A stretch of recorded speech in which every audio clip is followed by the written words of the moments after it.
Welcome back to Proxy, everybody, and today we're going to be diving in to the first Aeldari Codex tier list of the year. And there probably is going to be a couple more here and there once the balance changes, once the meta kind of settles down and people figure stuff out, including myself. But I thought, what kind of Aeldari content creator would I be if I didn't put out a tier list for you guys, considering my initial thoughts and, some of the things that I think about the units just based on their data sheets and, a couple of games here and there that I have under my belt. So I will say this, I haven't tried every single unit on this list yet. It is a pretty exhaustive list, to be honest, but I have tried several of them, and a lot of the units are going to work in the same way. So I feel like I have a general idea of how good the units are and, an opinion that is well informed, at least because I've been playing the faction for so long and I kind of know the stuff. A lot of the stuff we've seen before, previous editions, I think I can do a good job at kind of consolidating that knowledge for you in this video. So, I am going to say this right off the bat. There are a few Eldar tier lists out there which I've watched, and I don't necessarily agree with all of their choices, but I think there are things that as a Warhammer community we can agree on, and those things will be pretty obvious. Those things are going to be typically the things that are in S tier and the things that are in D tier, right? Usually anybody in the game can agree on what are the worst units and what are the best. It's the middle ground that's actually really interesting and actually makes a big difference with how people are going to build their lists. So let's go ahead and start by looking at probably one of the lower tier units in the book, and that is going to be the Corsair Void Reavers. Now, I believe these are going to be better than the Void Scarred, but I still think they're not really that great, and that's because they don't have access to battle focus, which sucks. I can't believe that, right? So they do have access to stratagems that target Azerani infantry units, but they do not have any stratagems. Well, let me just put it this way. They really don't fit well into most attachments, right? There is no stratagem that specifically says Corsairs or, gives a big benefit or a big bonus to Corsair units. Unfortunately, we didn't get an Autarch or Corsair or Outcast detachment, which was really weird. Instead, we got a Guardian detachment, which didn't make a lot of sense, honestly, but there you go. That's kind of GW for you, right? So, what we have here with the Corsair Void Reavers is a unit that wants to be good at capturing objectives early in the game, wants to be able to reroll hits against units on objectives, but doesn't quite have the power to actually punch through those units. They're not an aspect warrior, so they're not going to be able to benefit from any kind of stratagems that, the aspect host might have. And in general, I just think there are better options for the points. They are 60 points, which does put them at a little bit of a higher premium than a lot of the other units in our codex. So I will have to put the Void Reavers in C tier. Now, I think they're usable, don't get me wrong. I think that you can easily use them to score objectives. If you want battle line type stuff, you could use them for that. Certain missions certainly benefit battle line units. I just think there are better choices now in general. The Spirit Conclave, it seems like Wraithguard units and Wraithblade units are getting battle line. Windriders are getting battle line in the, the Windrider host. And we're getting other units that are having battle line, right? Like Harlequin units in the Harlequin's detachment as well. So really, Corsair Void Reavers they just don't hold a candle to a lot of these other choices. Okay. Now, next we have the single Warlock character. Now, the single Warlock character is exactly as he was before. No better, no worse. He's actually, well, I will say this. He's a tiny bit better because he benefits from being around other Warlocks, so he can get the +1 to his strength characteristic on his weapon and +1 attacks characteristic on his weapon, the Destructor. But that's about it. Other than that, -2 to charges, not really all that great, to be real with you guys. So I kind of think the Warlock on foot is just one of those kind of lame duck models. For the same points, you can now get a Warlock skyrunner that can do your secondary objectives, has more damage, more durability, more mobility, and is just all around better. Also, if it joins a Windrider unit, it can ignore cover.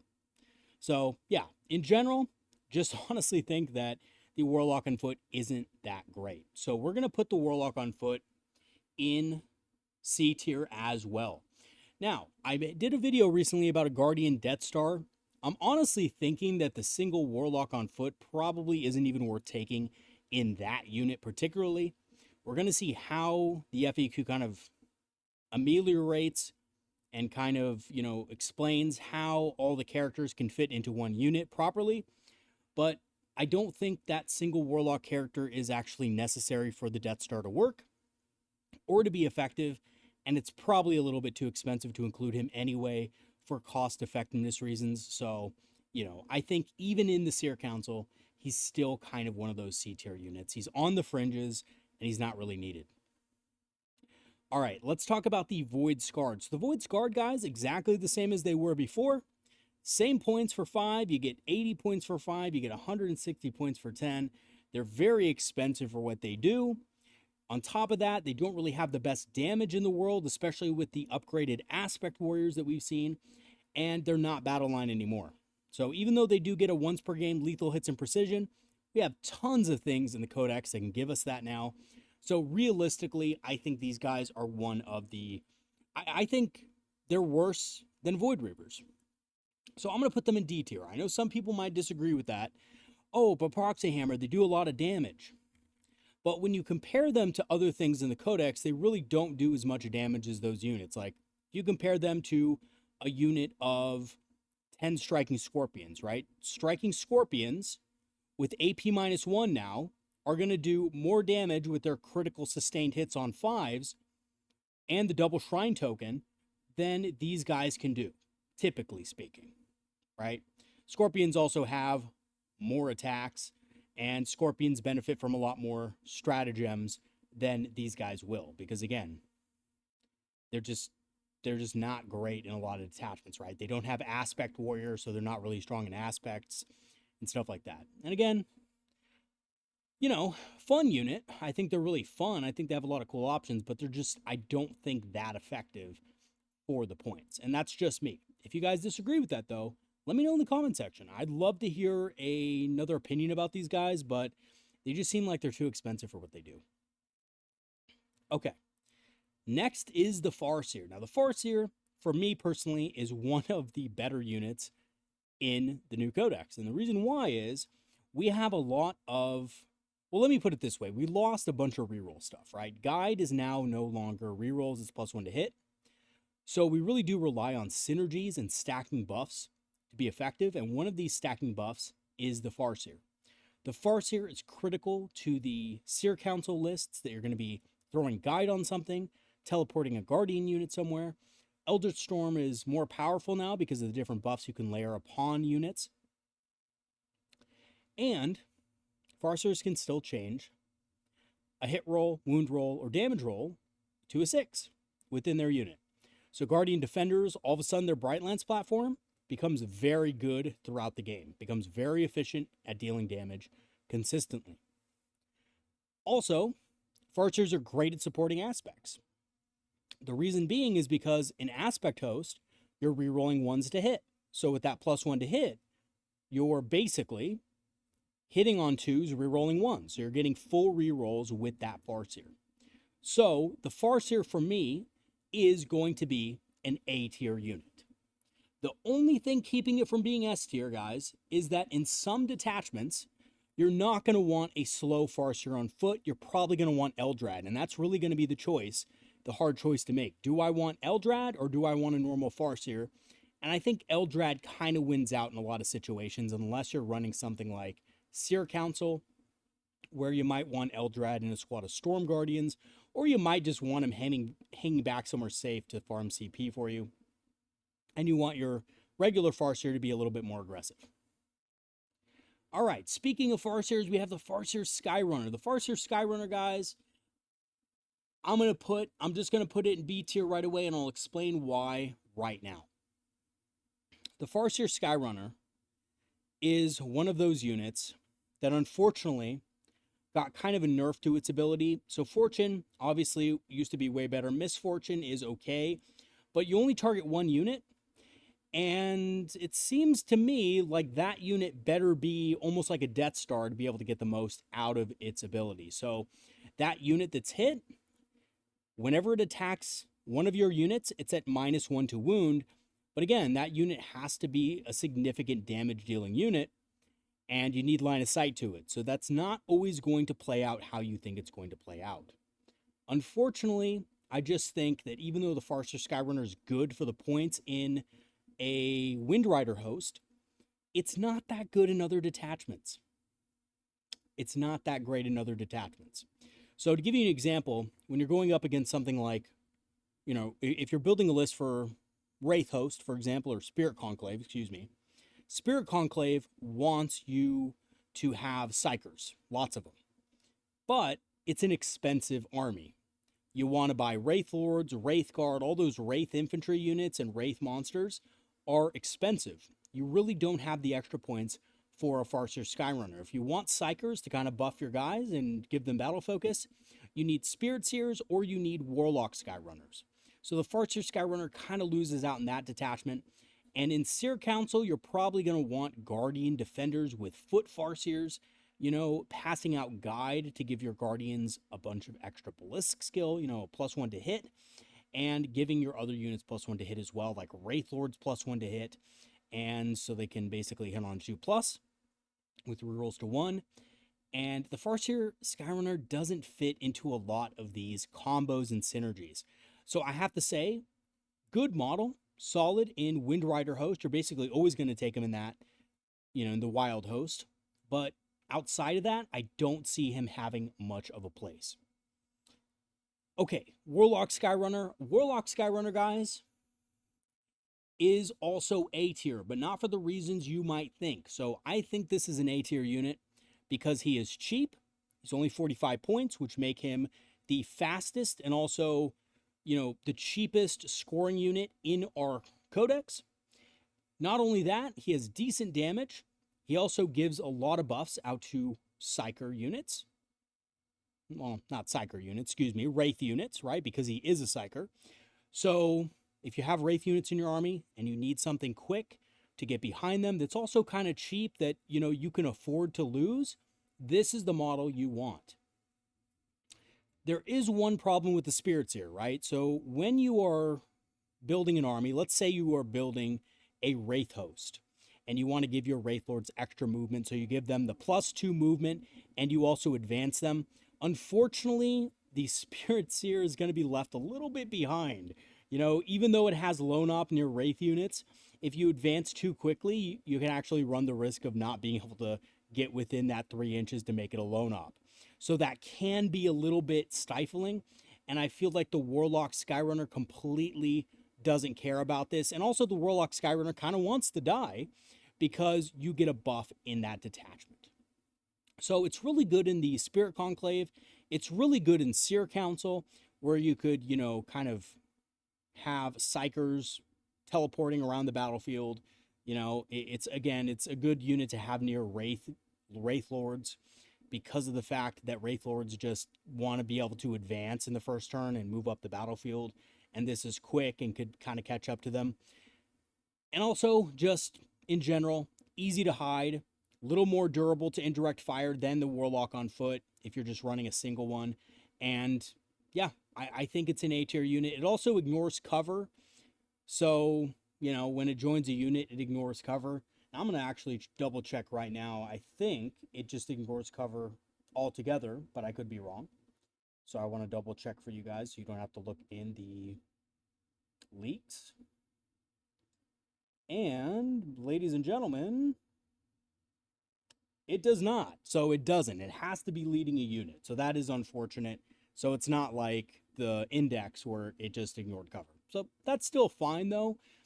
Basically, it's going to be a very good support model for you. So I'm going to put that in A tier. I know that may be a little bit weird, but it's also really good in Wild Host as well, Windrider Host.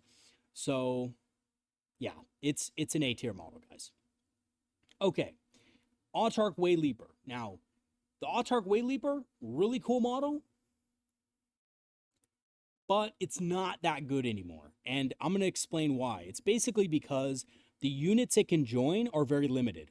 It can only join Swooping Hawks or Warp Spiders.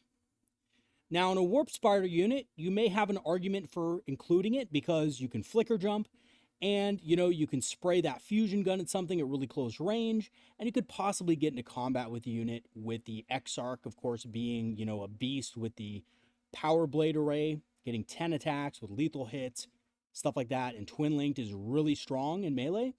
So there is an argument for that, but you are paying an additional 80 points for that, and it's just, its ability isn't super great, right? You're getting a free stratagem with it. I'm looking through the strats, even in Aspect Host, and I'm thinking to myself, what strat is really that good on Warp Spiders? What strat is really that good on Swooping Hawks, right? I mean, the Swooping Hawks are a little different because you can get a free sustained hits, ignores cover on them, so that's pretty good. But then at that point, you can just take Baja in the unit. You can spend a little more points. You could get Baja, and Baja can do a lot more damage and gives the unit a lot more utility with a 6-inch deep strike and auto crits for himself on deep strike. And I just think that's a little bit, well, not even a little bit, just way more powerful than an Autarch Wayleaper. So the other ability of the Autarch Wayleaper is also not the best. I think being able to regenerate a battle focus token when used on the unit is also not that good, right? And we talked about Warp Spiders, right? Warp Spiders can move an extra 2, but, even if they flicker jump kind of risky. You have to roll a dice for each model in the unit. That's going to be 6 dice. On average, you're going to be losing 1 Warp Spider for that. And, 3+ regenerated battle focus token. It just doesn't seem that strong to me for the points you're paying for the Autarch. And same thing with the Swooping Hawks. I think there's better options. With Warp Spiders, you're going to want Lycus. Let's be real. For Swooping Hawks, you're going to want Baja. So I just think he loses out to both options there. All right, let's talk about Eldrad. Now, a lot of you guys are going to think Eldrad's auto-include. Now, personally, I agree. And the reason why I agree is not because what a lot of people are saying that, oh, well, he's 120 points. I've heard some people out there reviewing the Codex say he's too expensive to be useful. He's only a CP. He's also Doom and Mind War, though, right? And those are not nothing. Now, the other thing that Eldrad has is that he allows you, during the first few turns of the game, to get better secondary objectives.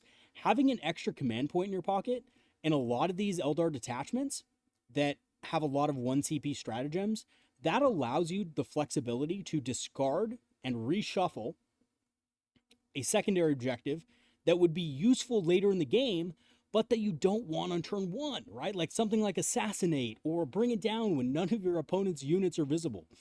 You do not want those objectives right away.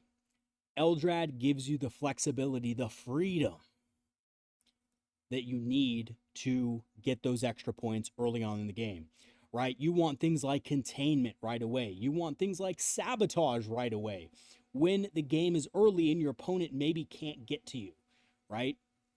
Eldrad helps you do that. He is a strategic asset, and he's also a damage multiplier with Doom. Having +1 to wound on a lot of stuff now, when our army has lost a lot of the rerolls to wound, is really strong, right? Bright Lances wound a lot of stuff on 3s. Being able to wound it on 2s, because we don't have rerolls, is really strong, right? It's really good. So Eldrad, and by the way, Doom got, I think, a little better, because you can use it after he moves. So it's going to be S tier. S tier, auto-include. I think he is auto-include in almost every detachment, including the Windrider detachment. I think even in the Windrider detachment, you're going to want Eldrad for more stratagems and, more efficient use of, your ability to discard secondary objectives and stuff like that on turn 1. Especially in Windrider host, actually, because Windriders can come in on turn 1 in that army from reserve. And basically any mounted unit can, except for Harlequin mounted units. So being able to, discard a secondary and pick up something that you can score very easily, like think about Linebreaker, guys, with how fast Windriders are. Well, not necessarily Windriders, but Shroud Runners, right? They can get into the enemy deployment zone on turn 1. So you can pick up a lot of points by getting the right secondaries. Okay. Eldrad, obviously S tier for a lot of tactical reasons. Let's talk about the Death Jester. The Death Jester, ladies and gentlemen, is dun dun dun dun dun dun dun dun dun dun dun dun. Just B tier. Honestly, I ran it the other day in a small game, and it didn't even make up its points. Unfortunately, the fact that it doesn't ignore cover on its own, it is AP -2, which is slightly better, but it lost dev wounds, and it's not getting that sustained hits 3 all the time, right? Because it doesn't have natural rerolls. So outside of the Harlequin's detachment, it's actually quite tame, and I would say it's more used for a lone op. I found myself on turns 4 and 5 not even shooting with it because the shooting was so pathetic during turns 2 and 3 that I was like, you know what? This thing's just going to be for secondaries. I'm just going to use it to cleanse. I'm just going to, kind of bait my opponent out on an objective. I'm going to, try to play the secondary game. I think it's sabotaged, which was, about the best thing the Death Jester could do. So unfortunately, Death Jester is just not great anymore. There's other units that can definitely score on those secondary objectives. I was just kind of using them for that because it was the only thing I had at the time to do those objectives. Doesn't do a lot of damage. You force a battle shock, that's not the best. And yeah, I just think his ability is just not as good. Now, the only thing that I think is interesting is that now multiple Death Jesters can use that ability, but without the dev wounds, it's just not as strong. So the Death Jester, kind of weak, and probably only going to be seen in Harlequin lists. Speaking of Harlequin characters, the Solitaire is still very good, and I would still rate the Solitaire in A tier. Now, the Solitaire, my friends, is still a great fights first unit. It does way more damage than Howling Banshees ever could. Even with anti-infantry 3+, by the way, this guy actually just, on Blitz turn, has more attacks. He did gain a wound, but he lost an invul save. I don't think that's that big of a deal, especially when you can target him with no Overwatch, which was the big weakness of the Solitaire. Now he just can't be Overwatched, which is awesome. So I think he did get slightly better. Now, you might be asking, well, Proxy Hammer, you put him in S tier before. Why is he A tier now? Well, it's simply because we have better options for melee now. We have better fights first, right? Like the Solitaire is still really good, but he's no longer in a league of his own. We have Jain Zar, who is very comparable. She has 8 attacks. She auto-advances 6, so a lot of times her Banshees are actually going to be moving a little bit, not faster, but they're going to be moving almost the same speed as the Solitaire. The Solitaire also doesn't benefit from a lot of stratagems because he is a Harlequin. So there's not a lot of synergy there. You can no longer fire and fade the Solitaire. You can no longer phantasm the Solitaire, which sucks, right? I mean, phantasm is something that kept him alive turn after turn after turn. And I think the Solitaire is just going to be probably one of those models you see in Quinn's detachments automatically. He's an auto-include in that detachment. And you're going to see him in Reaper's Wager a lot. I really like him. I think he's really good, but I no longer think he's one of those, like for me, for a while in competitive lists, he was almost like an auto-include for me, and I don't think he is anymore. So he's A tier for me, personally. Okay, Shadowseer. Let's talk about the Shadowseer. The Shadowseer is, B tier. Now, you might be wondering, oh my god, the Shadowseer is so much better though, Proxy Hammer. Yes, it is. I would rate it D tier in the index. The reason why the Shadowseer is B tier is mostly not even due to the fact that it's not good. It's a great model. It's really good with Quinns. Quinns have dev wounds just base now, so you're not losing any real damage output by putting this in a unit. I think mainly this has really good synergy in a Harlequin's detachment. Outside of that, you're probably not going to see that many Quinns units. Again, there's just options that do the job a little better, I think, because you can target things with stratagems and stuff. The Quinns are still really good, though, I have to say. Now, what I do really love about the Shadowseer is actually not even the 18-inch lone op, which, by the way, guys, on a combat unit, 18-inch lone op is not super great, but it's definitely helpful. It's just not one of those things that's going to necessarily save the unit, but it is good. It's definitely better than what she had before. The real kicker for me is the hazardous ability. So she makes attacks, hazardous. So basically, if enemies attack her in melee or unit, they gain the hazardous keyword on their melee weapons, which is insane, guys. I really like this. I think that makes her really disruptive. I don't know if it makes her necessarily worth all the points you're going to sink into a Harlequin unit, because you have to understand, right? You're paying points for her, you're paying points for the Quinns, and you're paying points usually for the transport that they're in.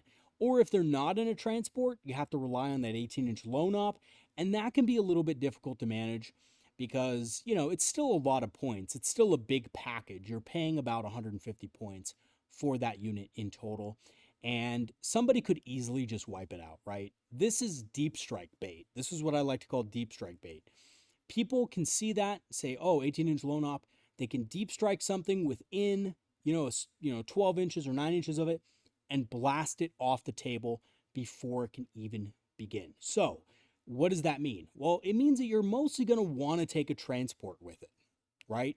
And when they're in a transport, unfortunately, they're not really benefiting from the 18-inch lone op, and half of the ability is wasted. But I do think they're very good in Harlequins because they can be targeted by stratagems and stuff like that. And of course, having battle focus so they can't be overwatched is really good as well. So B tier, solid. I think better than the Death Jester, way better than the Death Jester, but a little niche. Okay, next we have a Ynnari unit. This is the Ynnari Succubus. And the Ynnari Succubus, guys, is crap. It's awful. So here's the reason why it's awful. Yes, it can take I think it gets a reroll wounds enhancement, but it's already wounding on 3, so that's not that big of a deal. She gives witches fights first if the unit is damaged, which, by the way, if witches get damaged, they're usually just dead. They only have a 6-up save at range, and in combat they have a 4+ invul, but again, if they're already in combat, they're not really hitting that hard. They only have strength 3. She doesn't give them any additional strength or anything like that. It's not like Dark Eldar where you have stuff like Sky Splinter where you get +1 to wound on charge out of a transport, or Reaper's Wager where you get lethal hits. Unfortunately, they don't have access to any of that stuff, and there's just better combat units available to the Aeldari now that the Ynnari will want to make use of. So the support unit for the witches is, of course, the Succubus. The Succubus is very cheap, and I would actually think that the Succubus is almost going to be used just as a single character, if at all. I think in Ynnari detachments, if you got 45 points left over and you're not going to take a Warlock Skyrunner for whatever reason, maybe you're maxed out on those, or maybe you just don't want to take one, maybe a Succubus is a decent choice. So, yeah, I ended up putting it in D tier because I really don't like its abilities. You already kind of get fights first a lot of the times with the Ynnari detachment. So, it just doesn't make a lot of sense to say, oh, if the unit's damaged, you get fights first. Well, you can have that anyway with the detachment bonus, right? So, it's a little weird, a little awkward. I think they could have given it a better special rule. But anyway, that's what I think about the Succubus. Feel free to change my mind. Okay, let's talk about the Spiritseer. So the Spiritseer, great with Wraith units. Sustained hits 1 is excellent with Ghost Swords, guys. Holy crap, right? Ghost Swords got a big glow up. They are much better now, especially against Space Marines. And Sustained hits 1 obviously makes them hit like trucks. It's a lone op within, 3 inches. Now, I think this is good, but it's not great also because it's not a huge range. So that means oftentimes with your combat units like Ghost Axes or Ghost Swords, you're going to need to have your Spiritseer really close to that unit. And oftentimes what that means is your opponent can just consolidate into the Spiritseer, or they could just shoot the Spiritseer because it's so close to a combat unit that's probably going to be battling in the midfield, right? So that lone op ability, it's good for the beginning of the game, getting your abilities off on that unit, but it's not going to survive for long. So that's the first thing. I think obviously in a Wraith detachment has a little bit more oomph because you have stuff that allows it to make a reactive move. By the way, that reactive move in the Spirit Conclave, guys, I know people are making fun of it as useless. I actually don't think it's useless. And here's why. When you are taking a Wraith unit, like a unit of D-sites or something like that, and you are, essentially running them in a Wave Serpent, you can actually use that enhancement to get back into a transport. So when your opponent moves within lone op range of this guy, moves really close, you can overwatch the unit with the Wraiths, with the D-sites, and then your Spiritseer can hop back into the transport. Totally safe, right? Now, your opponent can basically shoot the Wraith unit, but then the Wraith unit can fade back because you're in, a Wraith detachment. You can use Battle Focus. You can fade back into the Wave Serpent also. So I think that the enhancement is actually pretty good on it. I would actually kind of use it in a Wraith detachment personally with a Wave Serpent. But, I get it. It's easy to get around. You only have to shoot this guy outside of 9 inches and he can't do anything. So I do agree that that's a little bit risky. But I still think the Spiritseer is good. Really good in Wraith detachments. And he's okay in some other detachments as well if you have a unit of Wraith Blades or if you have a unit of Wraith Guard with the Wraith Cannons. So I'm going to rate this guy B tier. I think he's fine. I think he's a good model. I think he's obviously an improvement over the last one. He's just a little tricky to use. You have to be careful with him. All right, let's talk about Yvraine, right? Yvraine, she got a little bit of a weird side grade. She no longer gives her unit Feel No Pain. She can't join Harlequins anymore. She can join Incubi now, and instead of giving Feel No Pain out, she allows her unit to reroll wounds. So I actually think this is really good with Incubi, and it actually makes Incubi worth taking over Howling Banshees. Remember, Howling Banshees actually do more damage than Incubi do now in combat against Space Marines. With that ability to reroll your wound roll, Incubi, for less points, actually come back out on top of Howling Banshees for the damage they can deal.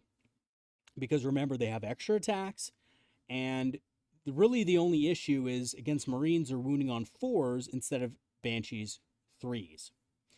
So Yvraine is still good. Also, she has anti-infantry on her ranged weapon, which is still great. It's still anti-infantry dev wounds. She's still a strong character. She's only 100 points, right? They definitely decreased her from 125 to 100, which confirmed that it was obviously a Ynnari nerf. It was a Ynnari tax. So I'm going to put Yvraine in B tier as well, but really only because I'm not quite sold on her in anything except the Ynnari detachment and maybe the Spirit Conclave. And the reason I say Spirit Conclave is because she's a psyker. And it's interesting that she can give Wraith units around her battle focus while also being able to technically heroically intervene and, have anti-infantry 2+ and perhaps be with, a unit of Storm Guardians or something like that that can support the Wraiths. So I don't know. I think there might be some kind of minor play with her in that detachment, but maybe that's kind of it. I think she's really just kind of typecast into one detachment, and I think that's why I got to give her B tier. If she had more synergies in the other detachments, I would probably give her an A tier because I think for 100 points she is very good, but a lot of her synergies, and especially because when you take her, you can't have other epic heroes in your list. I think she's really limited. Okay, let's talk about the Wraithlord. So the Wraithlord, guys, one of my favorite units in the new codex. Absolutely awesome. I think it's one of the best. You can set it up to where you guide an enemy unit, and then you have rerolls ones to hit and wound against that target type. So vehicles and monsters, obviously, with the two Bright Lances. And then you're hitting on 2+, and you're wounding on 3+, rerolling ones to hit and wound. It's insane.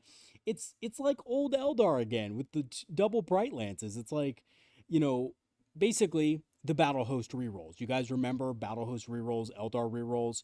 Well, guess what? Wraithlords still got it.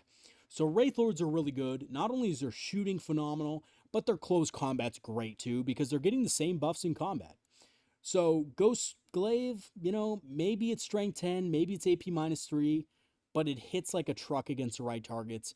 Yeah, it's not going to be able to go toe-to-toe with the Rogue Dorn in combat, but you got 2 Bright Lances firing in first, and yeah, I would charge this thing into a Rogue Dorn anyway, because, again, it's 140 points, right? It's a little less or a little more than half of the cost of the Rogue Dorn. So I'm going to put this in S tier. I know that's controversial. I know you're not going to have it in every army, but it's good outside of its own detachment. And I think really when I talk about units that are auto-include, I'm talking about units that are going to be good in other detachments, right? Like Eldrad's auto-include in everything. But the Wraithlord is auto-include in a couple of different detachments. Like you want Wraithlords in Guardian Warhost. You want Wraithlords in, or Guardian Battle Host. Yeah, Guardian Battle Host, sorry. You want it in Spirit Conclave. You want it in Seer Council. You want it in Warhost, right? So there's a lot of detachments that are really good for the Wraithlord, honestly. And that's why, in my book, he's an S tier unit. Okay, let's talk about the Visarch. Visarch got a little bit of a side grade with his weapon. I think his weapon's interesting. He gives his unit basically fights first all the time, so he's really good in Ynnari. I don't think he finds a place outside of Ynnari, personally. So I'm going to put him kind of in the same place as Yvraine. He's good with Yvraine, although it's kind of risky to put them in the same unit and put so many points into one basket. But I do think he's good with her. I think giving anything fights first permanently is very strong, especially when he can join Incubi, which is also just very good. And by the way, guys, I think the way to run these two characters in Ynnari is going to be in Venoms. She's with one unit of Incubi, and he's with another unit of Incubi. And that's just how it is. I don't think they're that good together. I think getting a Feel No Pain on your Yvraine of a 4+ is nice, but people are going to blow right through that. They're just going to kill the unit, and then the two characters are going to be alone, and then the 4+ Feel No Pain is really not going to be that great, right? Because they're going to be separate units at that point, so that's no longer going to be the case. And believe me, guys, the 4+ Feel No Pain, it seems good, but it only works really against precision weapons. So if precision's hitting her, it's great. If it's not, she's going to end up being the last unit in the squad with the Visarch, and they're going to separate, and I don't think they benefit from that rule anymore. So unfortunately, that sucks for them. So I think they're actually better in separate units. GW kind of dropped the ball with the flavor of that ability, and I think they should probably change it so that if they're on the same battlefield within 12 inches of each other or 6 inches of each other, whatever, they just both get 4+ Feel No Pain. I think that would be way better. Okay, let's talk about old Wave Serpent. So the Wave Serpent, guys, man, it's so good now. It's so much better. It's A tier, absolutely A tier. It's a great transport. It's going to be able to transport your Fire Dragons, your Dire Avengers, you know, your Dark Reapers are going to be able to hop back into it, and it has -1 to wound against weapons that are greater strength than its toughness, which is basically every anti-tank weapon out there. So it's really strong now. Obviously, it didn't get any damage buffs, but who cares? It's all about the durability with this thing. It's all about the speed. It has more speed with Battle Focus and Star Engines. It's more maneuverable with the stratagems that it can have. And of course, it's tougher with its new abilities. So it's definitely A tier. It's one of the best transports, not only in the Aeldari Codex, but in the entire game for its cost, because it's only 115 points, which is really good. All right, let's talk about the D-Cannon support weapons. So we have a couple support weapons here. The D-Cannon, I'm going to put in C tier. And I know that seems kind of weird to some of you. Oh, it's a D-Cannon. It's really powerful. Its indirect fire is super risky. It's probably not going to do anything most of the time without rerolls. You lost the Eldar rerolls. Its new ability is not as good as the old one. 4D cannons, it only really affects heavy stuff that it hits. So vehicles and monsters, it gets a reroll damage rolls of 1. Not great, especially when you're not rolling a lot of dice. And it's only against Titanic units that it gets to reroll all damage rolls. Again, who's bringing a bunch of Titanic units to a battle? Not many players. So D-Cannon, not that good. More fragile. It's not a vehicle anymore, so it doesn't work in the Armored War Host. You can't advance with it and stuff like that. Although now it just has greater movement altogether. So, I mean, yeah, whatever. Maybe you could just move it 7 inches now, and that's fine. It does lose a little bit, I think, of movement, but you could always battle focus it. I think maybe it has battle focus. I don't know. I haven't checked. But even if it doesn't have battle focus, it's just, I don't think it's good enough to take. I think it has some play in Seer Council, but I actually like the Shadow Weaver much better in Seer Council. I think the D-Cannon just makes the unit way too overcosted for what it can do. Even if a D-Cannon is direct firing on something, hitting on 2s, what really holds it back is the fact that it's D3 attacks, right? If it's shooting at a tank and you roll that 1 or a 2, there's a 33% chance it's just going to bounce off the tank and not do a lot of damage. So my opinion of the thing, it's not that good. It's not that good for the points. 125 points, there's better uses for the points. Okay, next up is the Archon. The Archon is C tier. He's okay in the Ynnari detachment. That's the only detachment he can be taken in, and he's just okay. I wouldn't spend extra points on him. If the unit's damaged, he gives his unit full rerolls to wound. That's nice, but guess who also does that? Yvraine. And Yvraine does it all the time. So, yeah, the Archon, not really that good. He doesn't innately give his unit anything else except, basically his attacks, which his attacks are okay, but they're poison, so they're not like great against everything. They're just anti-infantry. And I just think overall, he's just a lot of points for something that's not great. You could have a whole unit of Incubi for the cost of the Archon. And I don't think the Archon adds much to the unit. All right, let's talk about the Fire Prism. We've all been waiting for this. Where does the Fire Prism belong? I think it sucks. Now, here's the thing, right? I'm saying it sucks because I don't think it has a lot of synergy with a lot of the stuff in the Codex. I think the Codex really wants to be fast. It wants to be aggressive. Like, okay, let me put it this way.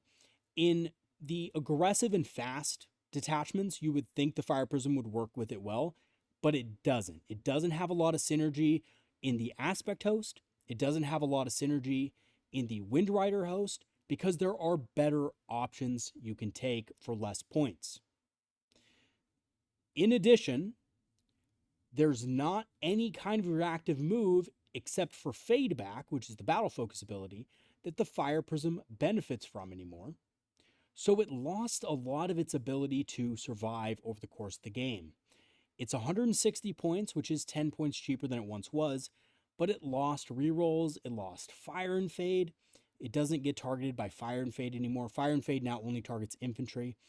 And I just think the Fire Prism is one of those units that the reason why the Fire Prism was good is because it formed a solid fire base for you in the backfield. But unfortunately, now because it has to expose itself, it's just too fragile to survive. When we talk about what makes backline tanks really good, they have to have two things. A, they have to have a lot of firepower that's long range. B, they have to be able to take a punch. There's a reason why Leman Russ battle tanks are good. They are cheap and they are durable. They are toughness 11. They have a good amount of wounds. They have a good armor save. They are tough. It takes a little bit to actually kill them. They benefit from things like popping smoke, which gives them -1 to hit, and cover. You may be able to get cover with this thing, but you're not going to be able to get -1 to hit unless you're in Warhost. And again, Warhost is probably, I don't know. I'd say maybe you want to take this thing in Warhost, but you don't want to take more than one, guys, because linked fire also got nerfed.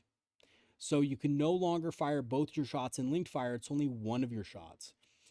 So it just, this unit's a fire support unit, and it doesn't do a great job at that anymore, in my opinion. And that's why I think it's bad now. Now, is it as bad as other units in the game? I heard some people say, well, you know, I had somebody comment about the Adeptus Mechanicus. Oh, the Adeptus Mechanicus, they have a Dune Crawler, and that's 160 points, and this is better than the Dune Crawler.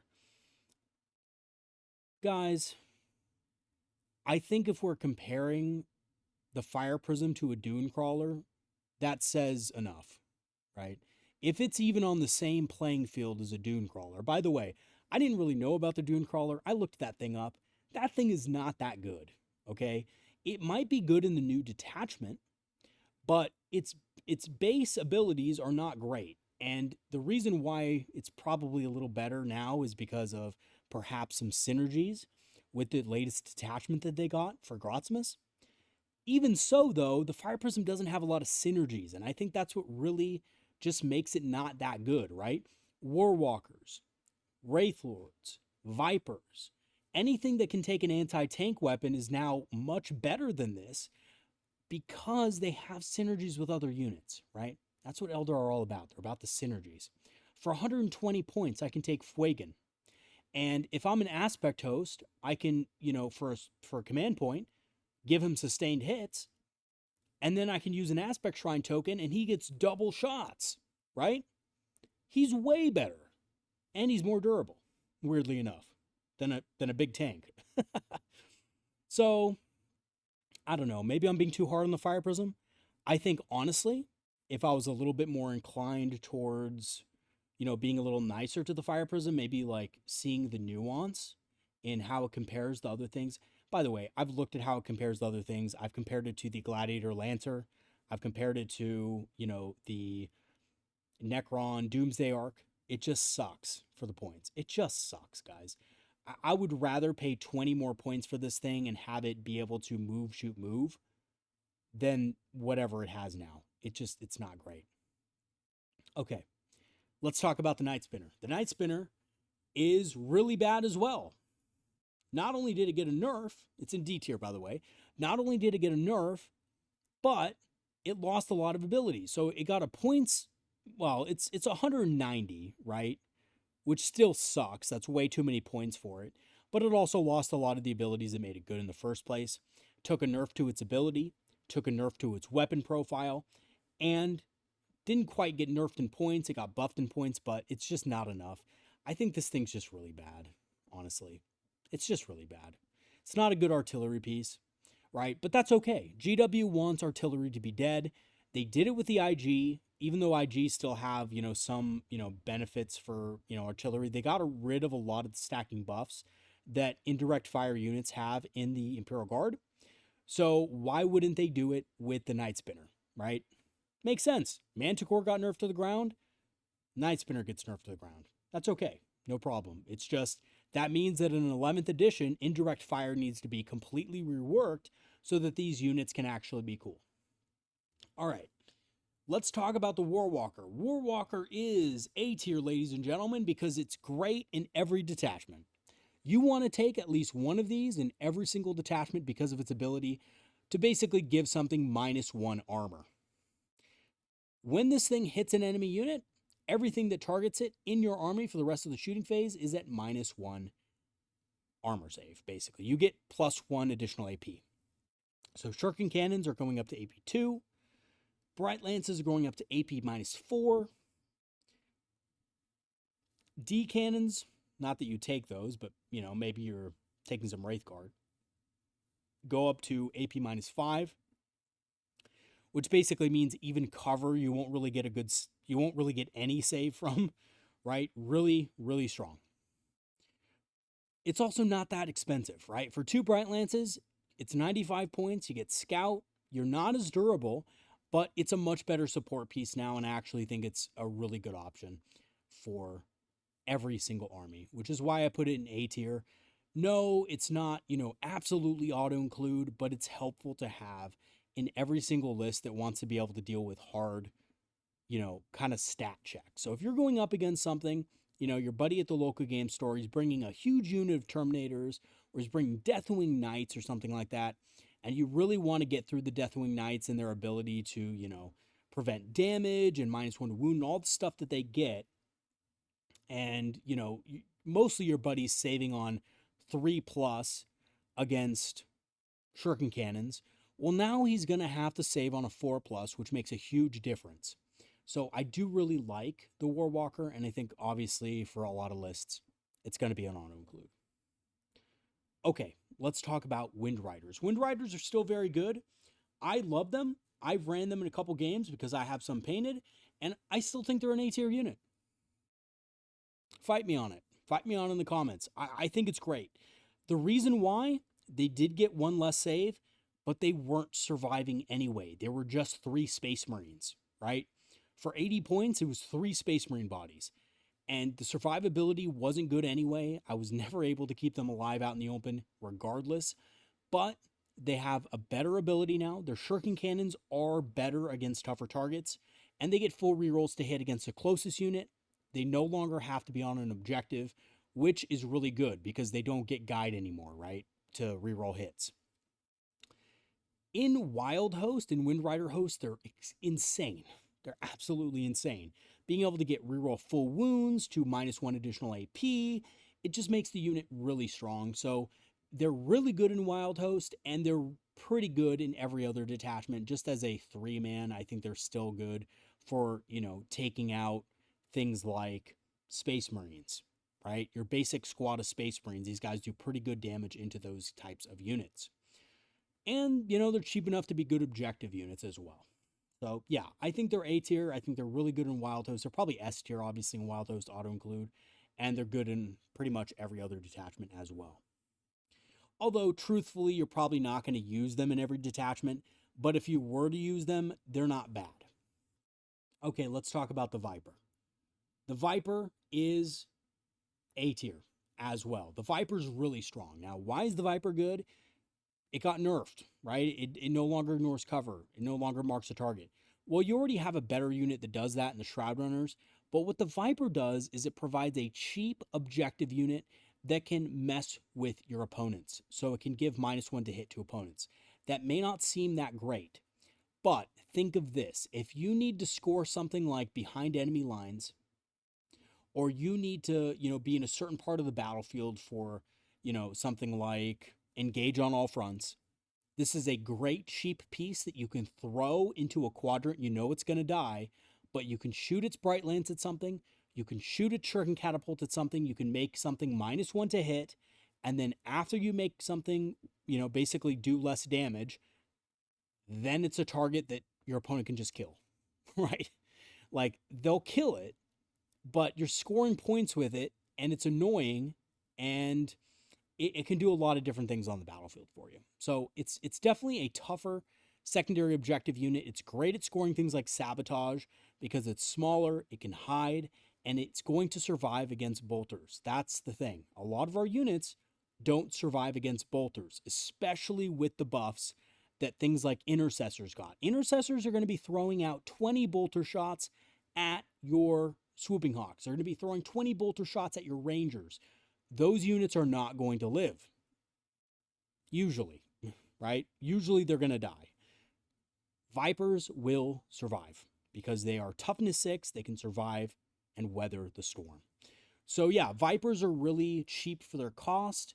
They don't have the rerolls anymore, but they don't really need them because they're just trying to hit things with harassing fire so that they can be at -1 to hit. They score you secondary objectives. They're good at move blocking because they're cheap. And they're actually one of the cheapest units in our codex for scoring secondaries. So yeah, Vipers are really good. And obviously they're also just much better in Windrider Host as well. But they're good in a number of detachments, especially with battle focus. By the way, guys, I can't understate this enough. There's going to be times where your opponent's going to shoot something at like a Viper or something like that, and you're just going to fade back behind terrain. And you're in the early game when you're not, when you're not revealing all your big plays yet. There's going to be times when your opponent's just like, okay, I'm just going to, whatever, I'll just shoot some bolters at it. And then you're like, okay, you do 1 wound, fade back. And you just fade back behind terrain. They're like, wait, what? Oh, yeah, remember I have fade back? I told you that in the beginning of the game. They're like, oh, God, I forgot. Or even if they don't forget, it's like, what else are they going to shoot at it in the beginning of the game? Are they really going to want to move out something like a Gladiator Lancer or, you know, a Redemptor Dreadnought or a Ballistus Dreadnought to kill a 65-point unit and then die in return? Absolutely not. Your opponent doesn't want to do that, right? So it's also just mind games in the early game as well that can make this thing good. Okay, let's talk about the Vibro Cannon. The Vibro Cannon, guys, it's all right. It's B tier. I think it's better than the D Cannon, but only for the memes. I really do think it's only better. You know what? No, I'm sorry. I love it because of the memes, but it's not that good. It's C tier. Now, a lot of people looked at this. They're like, oh my God, these are so good now. They're cheap, right? They're 60 points. Here's the problem with them. They need direct line of sight always. And your opponent's not always going to give you that. I think they're really good in Guardian Warhost or Guardian Battle Host. In Guardian Battle Host, these guys are excellent. I would say they're an A tier unit. You would like to take these guys because they're cheap. They do a lot of damage when they focus fire on something. But here's the thing. To be able to actually guarantee that you're going to get the bonuses, you got to hit with them, right? And to hit with them, you need models on objectives. You need to be shooting at units on objectives. Your opponent's not always going to give you that. So that's why I kind of think they're a little iffy. But if you can pull it off in Guardian Warhost and 3 of these things fire at a Custodes unit, you can take out quite a bit of Custodes for a lot less points than they cost. But you got to roll that good D6, right? So like on the first couple, ideally, the Vibro Cannon wants to roll like, I don't know, 3 attacks maybe, just so it gets 1 hit, gets a few wounds on the target. And then its last attack wants to roll like a 5 or a 6, right? So you're doing like 5 damage. So even if they have like a -1 damage thing, they're going to just be popped. If they're, you know, Custody Wardens. If they're the big Custodes, the 4 wound ones, then they're going to have to, you know, hope they make invul saves, right? Because these things do hit very hard on the last Vibro Cannon. But I just don't think they're reliable. I just don't think, you know, they're that great against a lot of factions. So I'm going to put them in C tier. They're really fun in Guardian Battle Host. I just don't think they fit anywhere else. And that's why I got to put them there. Okay, let's talk about Shining Spears. Shining Spears, guys, are really good now. I'm going to put them in B tier. Now, here's why. I know some of you might think they're a little bit better than that. The real reason why I put them in B tier is because they really do shine in an aspect host, or excuse me, in a either one or two things, right? An aspect host or a wild rider host. But they're really expensive now. So, like, you know, the Eldar community asked for anti-monster, anti-vehicle, damage 3 weapons. Well, guess what, guys? You got all of it. But GW was like, we're going to make them 120 points a squad. And that's fine, right? Because they can do 120 points worth of damage. But then they are going to die, typically speaking. 1 round of anything that can kill 3 Space Marines is going to wipe these guys out. And they're not going to be able to use fade back. Now, the reason why I think these guys are good in something like Aspect Host and something like Windrider Host is because in Windrider Host, if they kill something, they can move, which is really strong. If you guys can, you know, get these guys in a position where they can kill a unit, charge into something, then use Battle Focus to consolidate 6 inches behind a wall, near an objective, or into another enemy unit, perfect. Perfect. But if you can't do that, if your opponent's wise to it, your opponent doesn't allow you to do it, unfortunately, these guys can be stuck in a bad situation, right? They're also not going to always have the best targets. So I think they're a very good unit. I don't think they're an auto-include in every single detachment, and I don't think they're that good in every detachment. I think you definitely want them in Aspect Host because you get rerolls and you get benefits like, for example, being able to ignore modifiers is really good on these guys because they have Lance. So making sure that they can always wound infantry targets on a 3+ is great. Or a 2+, right? Against Marines. They need to be able to do that because they don't have a ton of attacks. So they need to make sure that that Marine squad dies, right? Because that Marine squad is going to be less points than they are. So they need to kill that squad, and then they need to use a battle focus token to consolidate 6 inches onto an objective or into another unit. That's how this unit wants to operate. It wants to operate on the flanks, it wants to be disruptive as possible, and it wants to kill big stuff. Sometimes it even wants to kill dreadnoughts. These guys are really good into dreadnoughts. If your opponent throws a dreadnought out there, these guys walk up, become immune to battle focus or immune to Overwatch, and then they punch the dreadnought with 3 lance shots at range and a shuriken cannon and 2 catapults, and then they charge into the dreadnought. And hopefully they're an aspect host, so they're re-rolling their stuff, and they're, basically saying, oh, you have a Redemptor Dreadnought? I don't care about your -1 damage because I'm popping, Eternal Focus or whatever that aspect stratagem is that allows them to basically ignore damage modifiers, ignore hit modifiers, and all that stuff, right? Then, afterward, you can use Battle Focus to, like I said, consolidate 6 inches into something that's not going to retaliate and kill them, or, typically speaking, a vehicle, or just move back onto an objective behind a wall or something. And there's a lot of scenarios where this is going to be very possible on a lot of different Pariah Nexus maps. So yeah, I think this is a great unit if used well, and I think if it's not used well, it's going to be a waste of points. And a lot of people are going to use it, and they're going to be like, oh my god, I'm so excited to use this unit. They can charge through walls now. Which, by the way, is the only reason why I said the consolidate thing, because if they were allowed to consolidate 6, but they didn't have the ability to move their walls, who cares?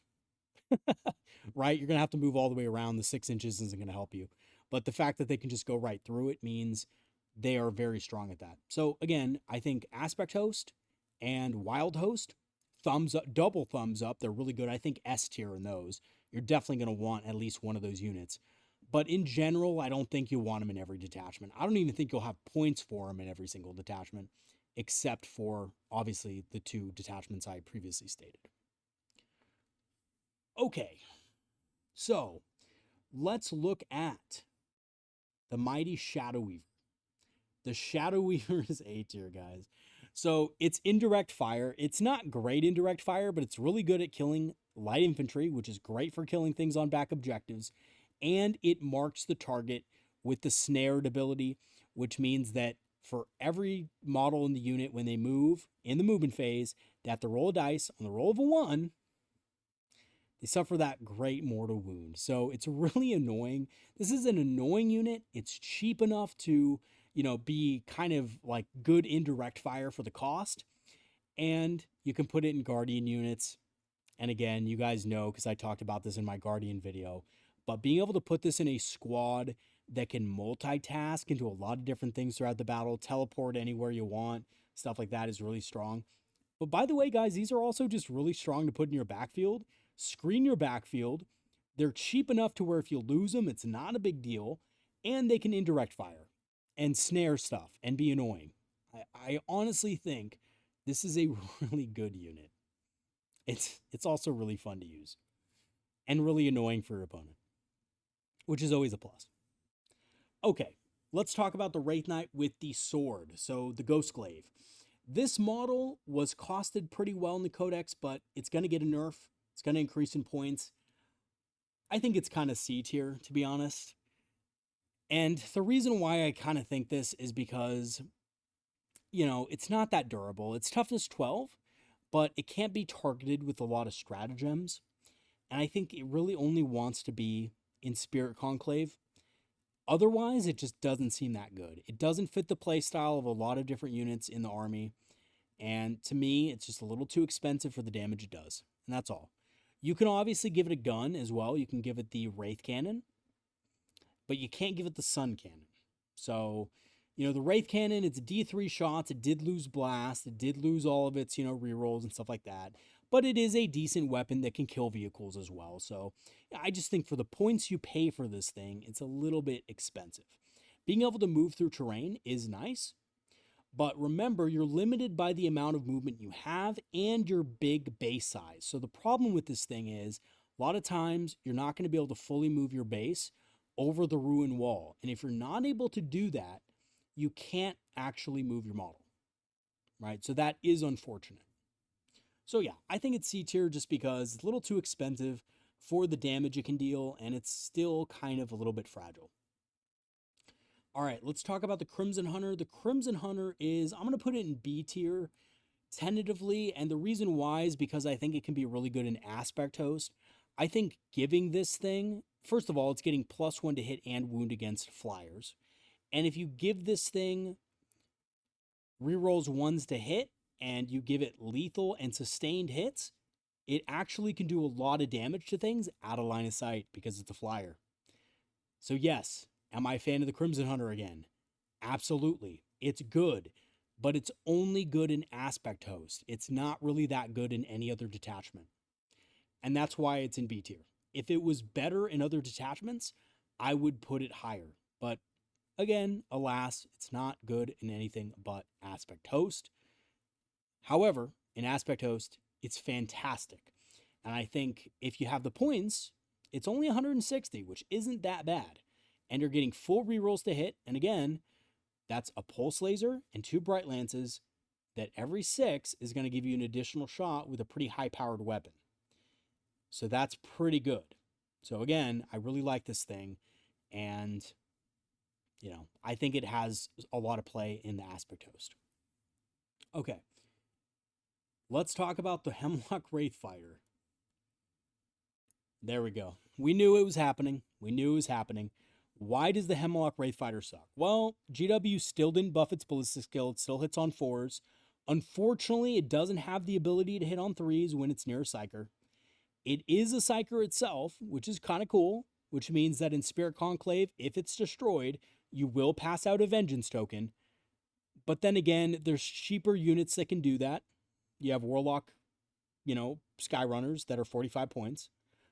Which you can afford 3 of, basically, for every one of these guys. Actually more, right? This actually costs more than 3 Warlock Skyrunners. Its ranged weapons aren't that good. They're very hit or miss, so they're not good. And its ability does not work out of Deep Strike, so it's still within 9 inches, and you have to be outside of 9 inches with this thing. So I really don't like it. I basically think that it's useless. But if you really like it, it does have a little bit of play in the Wraith Host, or I keep getting that wrong, the Spirit Conclave. I don't know why I want to call it a Wraith Host. It just makes sense. Anyway, in the Spirit Conclave, it's okay. And in the Seer Council, it's okay because of the things that the Seer Council can do, right, with the stratagems.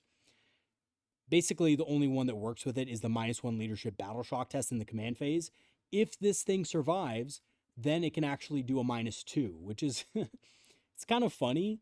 But yeah, I mean, that could deny some points for your opponent, right? So you have to think of it that way.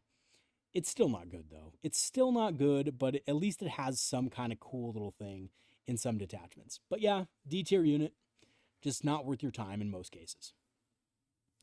Okay, let's talk about Wraithguard. So Wraithguard are still pretty good. They're not as good as they once were, but I think that the decreased cost of Wraithguard and the automatic ability to fall back and shoot is actually a powerful combination. And especially with weapons that are Torrent, like the D-Scythe. And I would say that because of the D-Scythe, these guys are a B tier unit. I think they're solid for what they are. The D-Scythe is one of the best Overwatch weapons in the Codex. It almost kills 5 Space Marines on average Overwatch, which is really powerful. And they're tough. So if somebody assaults into them, they might survive to fall back and then shoot again, which is good. So are they the most amazing unit? No. I think in Spirit Conclave with Battle Focus, they're really good.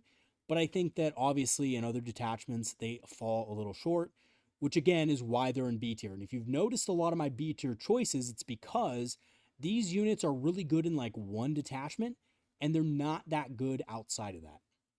So, I do think they're decent, but they're just really good in, Spirit Conclave, and that's about it. But the D-Sites are good in pretty much, most detachments. It's just that, I don't know. I think there's probably better uses for the points investment in other detachments. Okay, Baharoth is next. Baharoth is B tier. I was going to put him in A, but then I remembered he's really only that good in Warhost. So, you might be wondering, why wouldn't you run him in Aspect Host? Isn't he good in Aspect Host? No, he's not. He's better in Warhost. Reason being is because his ability auto crits. So he gets auto crits. He doesn't need 5+ crit or anything like that because all of his attacks crit when he deep strikes down. On top of that, when he's with his 10 Hawks, he is allowed to deep strike within 6 inches. Now, this is a big deal because the unit size is large. Like if you take this guy with 10 Hawks and you guide them and stuff like that, they're hitting on 2s.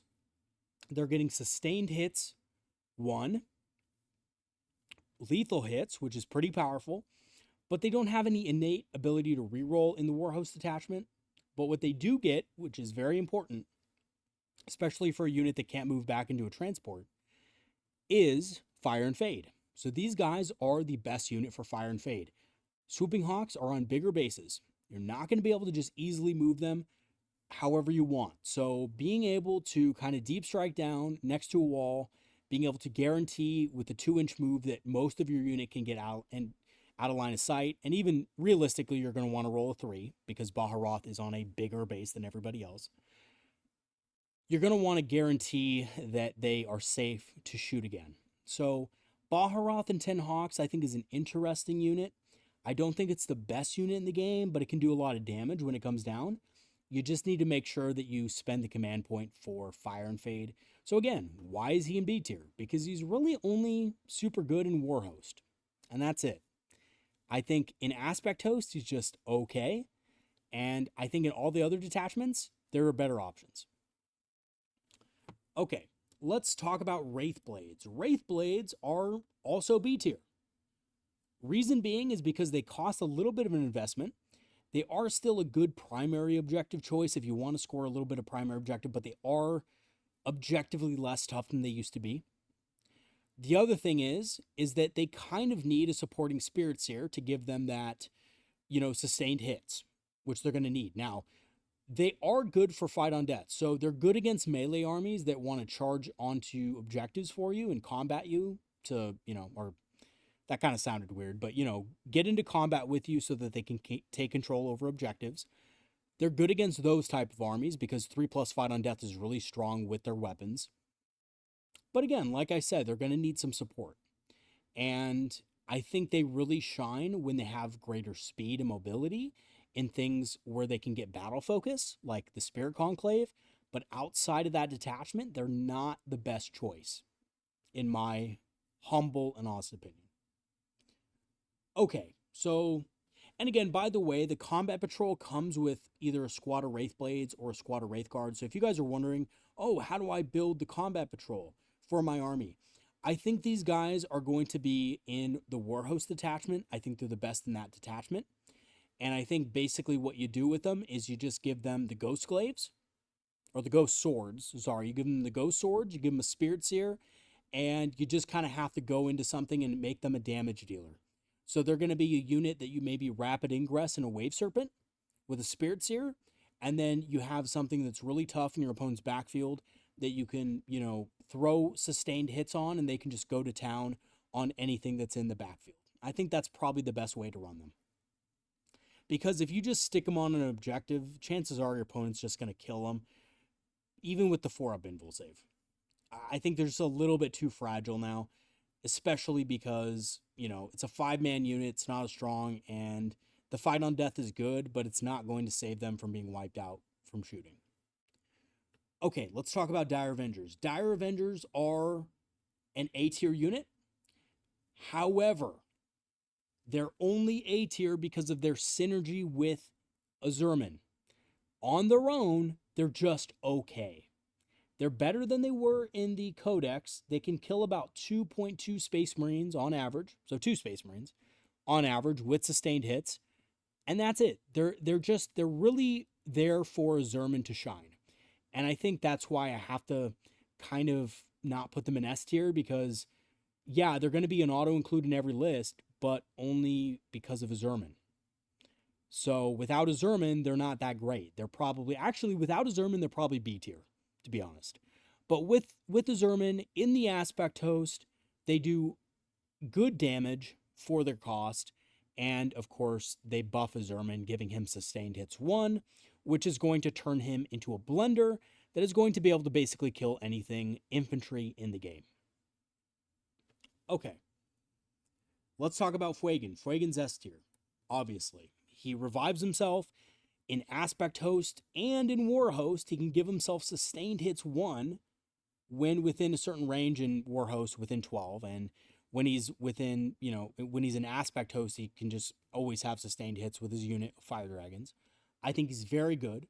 Now, one thing I've been considering, though, is he worth it with a 10-man unit of Fire Dragons? And I've actually been thinking about this more and more. I actually think I would rather keep him as a 5-man in a Wave Serpent and split the unit up. Now, you might be wondering, Proxy Hammer, why would you split his unit up? He gives everybody 6 inches on their melta guns. And he also, his full unit can all have sustained hits 1, and they can have lethal hits, and they can have all these buffs and bonuses and all this stuff, right? And I thought about it for a second. I thought, yeah, that's true, but if you don't have the targets, right? If your opponent is smart and doesn't give you those targets, then unfortunately your unit is not going to make up its points, right? It is 320 points for him and 10 Fire Dragons, and then it's another 115 for a Wave Serpent. So this is 20% of your army, right?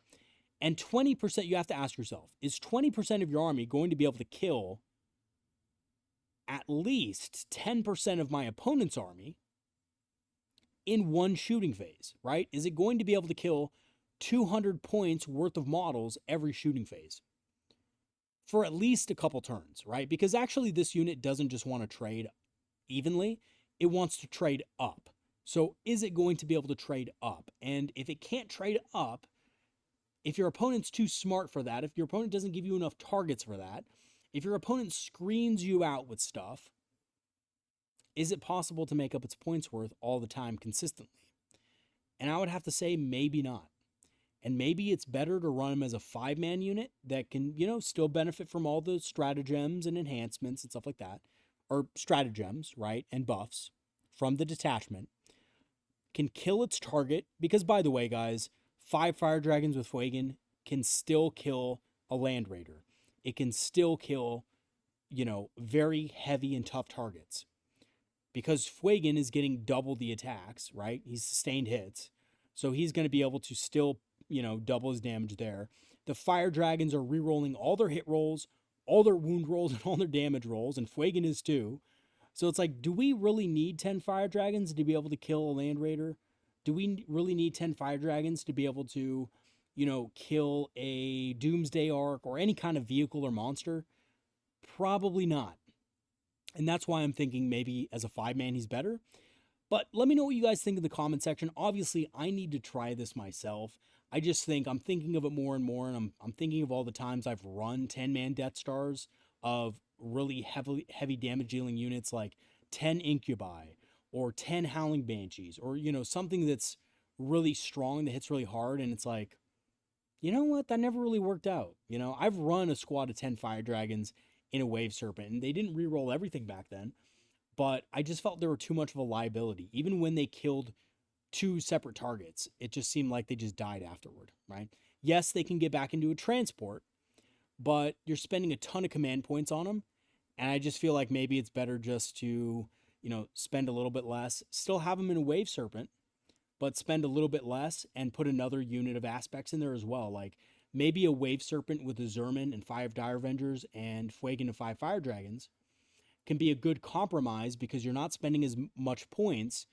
You're able to better protect that Wave Serpent, but you're also able to stagger your activations so that you can deal with whatever you need to deal with on any given turn, instead of just throwing all your eggs in one basket and saying, I'm going double Wave Serpent, double Assman and Fuegan, and then doing 10 Dire Avengers and 10 Fire Dragons. Just seems like a lot of eggs in one basket. It's 800 points plus of your army that you're investing in essentially 2 units, which is insane. Okay. Anyway, yeah, Fuegan's S tier, though. He revives himself. He's good in combat. He can kill vehicles by himself. Obviously, he's an S tier unit. Okay, Jain Zar. How is Jain Zar doing? She is A tier. I think she's much better. She doesn't get a free heroic intervention, but that's okay. I'm okay spending the CP for it now. It's only 1 CP. She has an auto 6-inch advance. As you guys know, Banshees automatically advance and charge. So being able to advance, charge, and shoot with a 14-inch move automatically, right? We don't have fate dice anymore, so that's out. That's really strong. Jain Zar is really good in combat. She also gives her unit rerolls wounds against character units, which is basically any unit with a character in it is now not very safe, which is extremely strong as well. So she really buffs the damage of her unit. They're really fast. They still have fights first, so they're a really good heroic intervention unit. And they're actually not that, well, they're fragile, but they're not as fragile as something like witches, right? Where they're just going to automatically die. You might be able to survive with Jain Zar and the Exarch, and they can just, fade back behind a ruin, or you can use them to consolidate into another unit, and then that unit attacks and maybe kills 2 Howling Banshees or whatever, and you're still okay with that because at the end of the day, it's safer than being out in the open, right? So I think Jain Zar is very strong. I think if you take Howling Banshees in your list and you want to run them aggressively, I think definitely take Jain Zar. If you want to run Howling Banshees defensively, I still think they're really good at that too. But yeah, I think she's definitely A tier. Obviously, though, I think Howling Banshees are much better in Aspect Host and War Host than they are in other detachments. They're usable in every detachment. They're good in every detachment. But I think they're excellent in those two. Okay, let's talk about the Warlock Conclave. So the Warlock Conclave is A tier. It is A tier. It's good in every single list because Guardians are good in every single list, and you want to be able to survive with your Guardians so that you can use that battle focus ability, that free battle focus ability that they have to move D6 plus 1. And that is going to be a really powerful ability throughout the game. And being able to just give them -1 to wound is good, right? And again, when you put a Farseer in the unit, which you're going to probably always have unless you're playing Seer Council, and well, actually, let's be real. You're always going to have a Farseer probably in your list unless you're playing Aspect Host. But even in Aspect Host, it's really good. So I don't know. I personally don't think that, I was debating in my own Aspect Host list whether or not to take a Farseer. But, now that I think about it more and more, I think it's probably not required, but it's probably something that's pretty powerful still. So Warlock Conclave, good to have. It's only 55 points, adds a lot of durability to Guardians, and it has a lot of synergy with a lot of different detachments because Guardians are good in pretty much every detachment. Okay, let's look at the Void Weaver. The Void Weaver, ladies and gentlemen, is B tier. It is good, and I think it's really good in Harlequins, and it's really good in lists that want to control your opponent's ability to shoot your units. I think it's good in Seer Council. I am going to try it in Seer Council because I think it has potential. It is kind of expensive, though, at 125. So that is something you have to keep in mind, and it just doesn't do that much damage, but it is a lone op. So that is nice. And I think it does also have stealth. I may be wrong on that, but I think it does. So it's fairly hard to kill with, conventional means, long-range shooting. So I think it's good in that regard. What I think holds it back is its cost and its damage. I think if it had a little bit more damage, like, maybe the profile in the prismatic cannon was a little bit better and the haywire cannon was a little bit better, then it would be probably an A tier unit, but it just doesn't do enough damage, I think, in a lot of cases to justify its cost. But 18-inch lone up, great for secondaries, although it is a little expensive. All right, next is Skyweavers. Skyweavers, I got to put in C tier, ladies and gentlemen. The reason why is because without that reroll to hit and wound, their haywire just doesn't hit as hard. It's very lackluster against vehicles. Their melee profile got increased, but there's tons of units in the Codex with great melee profiles. And I just don't honestly think they're that good for the points. I think they're very expensive for what you get. They're very fragile. They're only 3 wounds apiece. They're only toughness 4. They do have a 4+ invul, but you know, they're not really getting much else of a benefit, and they really don't benefit from a lot of things outside of their own detachment. So I think they're one of those units that is kind of weak in pretty much every detachment except their own. And in their own detachment, they're just okay. I'd rather have regular Quins, because if you look at the regular Quins, their fusion guns got upgraded. They do more damage with their dev wounds against hard targets. They're just better, right? So I think in general, you just want more Quins if you can take them. And these guys are kind of probably going to be left at home for the most part. All right, let's move on from them because they're depressing. And let's move on to Howling Banshees. So Howling Banshees are B tier. I know, right? It seems like they'd be super effective, super good, but I think they excel in Aspect Host. I think they're just okay in other detachments. I think they're okay. I think they're good. They're usable. I'm definitely going to use them because I recently got a unit out of the, Blood of the Phoenix kit. And I'm really excited to, have them on the table again because I sold my old set of Howling Banshees. But, yeah, for 90 points, there were 70 points in the index, and on average dice, they killed about 4 Space Marines. They still kill about 4...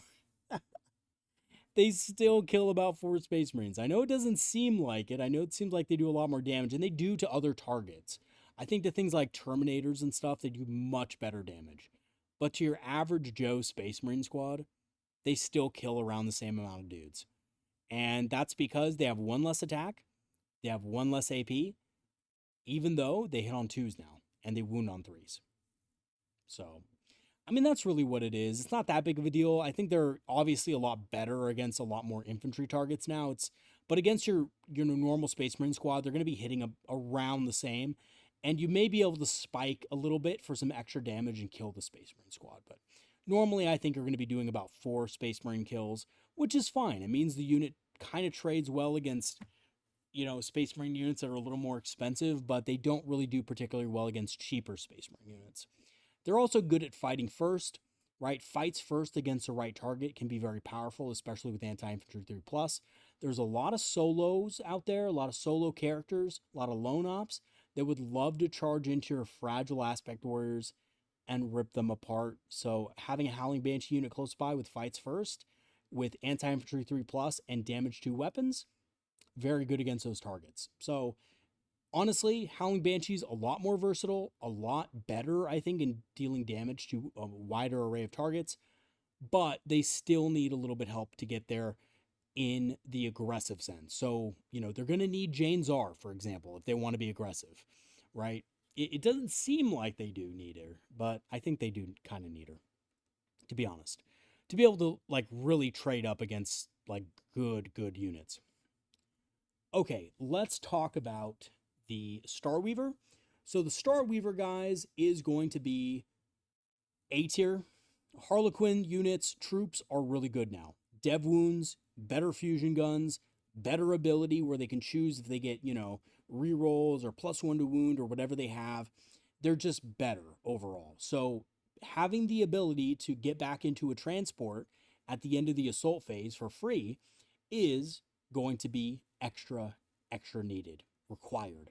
So I think these guys are absolutely A tier, but you're only going to use them if you're using Quins, and you're really only going to want to use Quins probably in the Quinn detachment, and that's maybe it. That's maybe it. I hate to say that, but it's maybe it, right? Maybe you run one squad in another type of army, but the problem is you can't target Quins with stratagems, so they're not going to get a lot of outside help. But I do think this is really good, and I think even if you want to just take one squad of Quins to out activate with dev wounds, I think running one of these is totally mandatory. All right, let's talk about the Guardian units. We have Guardian Defenders. I'm just going to put them in A tier, guys. And the reason why, you guys know it, free fade back ability. They're a really good screening unit for your backfield. They do a lot more damage with a Farseer and 2 Warlocks now. They're more durable. So they're more durable than ever. They do more damage. They have more utility, right? they're not just farming a fate dice for you in the backfield, they can actually mix it up in the midfield. They're a solid unit for 100 points. So I think they're a really good unit, honestly. And having tried them in the Guardian Death Star, oh my god, guys, the Guardian Death Star is insane. I almost cringe to think what can be possible with the Guardian Death Star. I'm kind of waiting for them to do a day one FAQ so I can see how many characters can actually fit there. I know for a fact you can have a Farseer, a Warlock Conclave, and a support weapon in the Guardian unit. I don't know if you can have other characters. Probably not. They're probably going to FAQ that or something. But still, even with that setup, it's really powerful and it makes a big difference on the battlefield. And by the way, being able to basically overwatch and auto hit with your Bright Lance every turn and then auto do 8 damage in your own turn, that's so good, guys. Really, Guardian Defenders are on the next level. And they're definitely a unit you want in almost every detachment. Okay, next up is Storm Guardians. Storm Guardians are really good as well. However, I'm going to have to put them in B tier. There's a reason why, guys. It's because sticky objectives is really good. Absolutely insane. Storm Guardians are really good, don't get me wrong. But there's a lot of detachments that just say you get sticky objectives now. Right? Like the Spirit Conclave, Spirit Token, sticky objective. There's a few detachments that basically just give you sticky. So I don't know if they're, I may be wrong. Don't get me wrong. I may be completely off with this. I just think that they're really good in the Guardian detachment. I think you definitely take 2 of these units in the Guardian Battle Host. I don't see myself personally taking them, competitively speaking, when I'm already taking Guardian Defenders. I think it's one or the other, and if I have to choose, I'm choosing Guardian Defenders. But that's just me. Storm Guardians, you know how I love them, guys. I love Storm Guardians.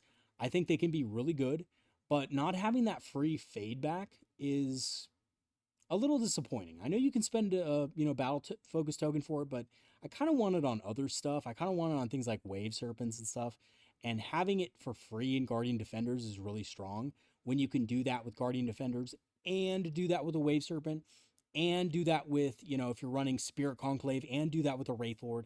It's really powerful. So yeah, I think obviously Storm Guardians are still great, but I think they're just way better in Guardian Battle Host. Okay, Dark Reapers is next. Dark Reapers are A tier. I hesitate to put them in S tier, and the reason why is because they do have really strong profiles for their ranged weapons, right? They get a Star Shot that has Strength 10, AP -2, ignores cover, and damage 3 now, which is really good.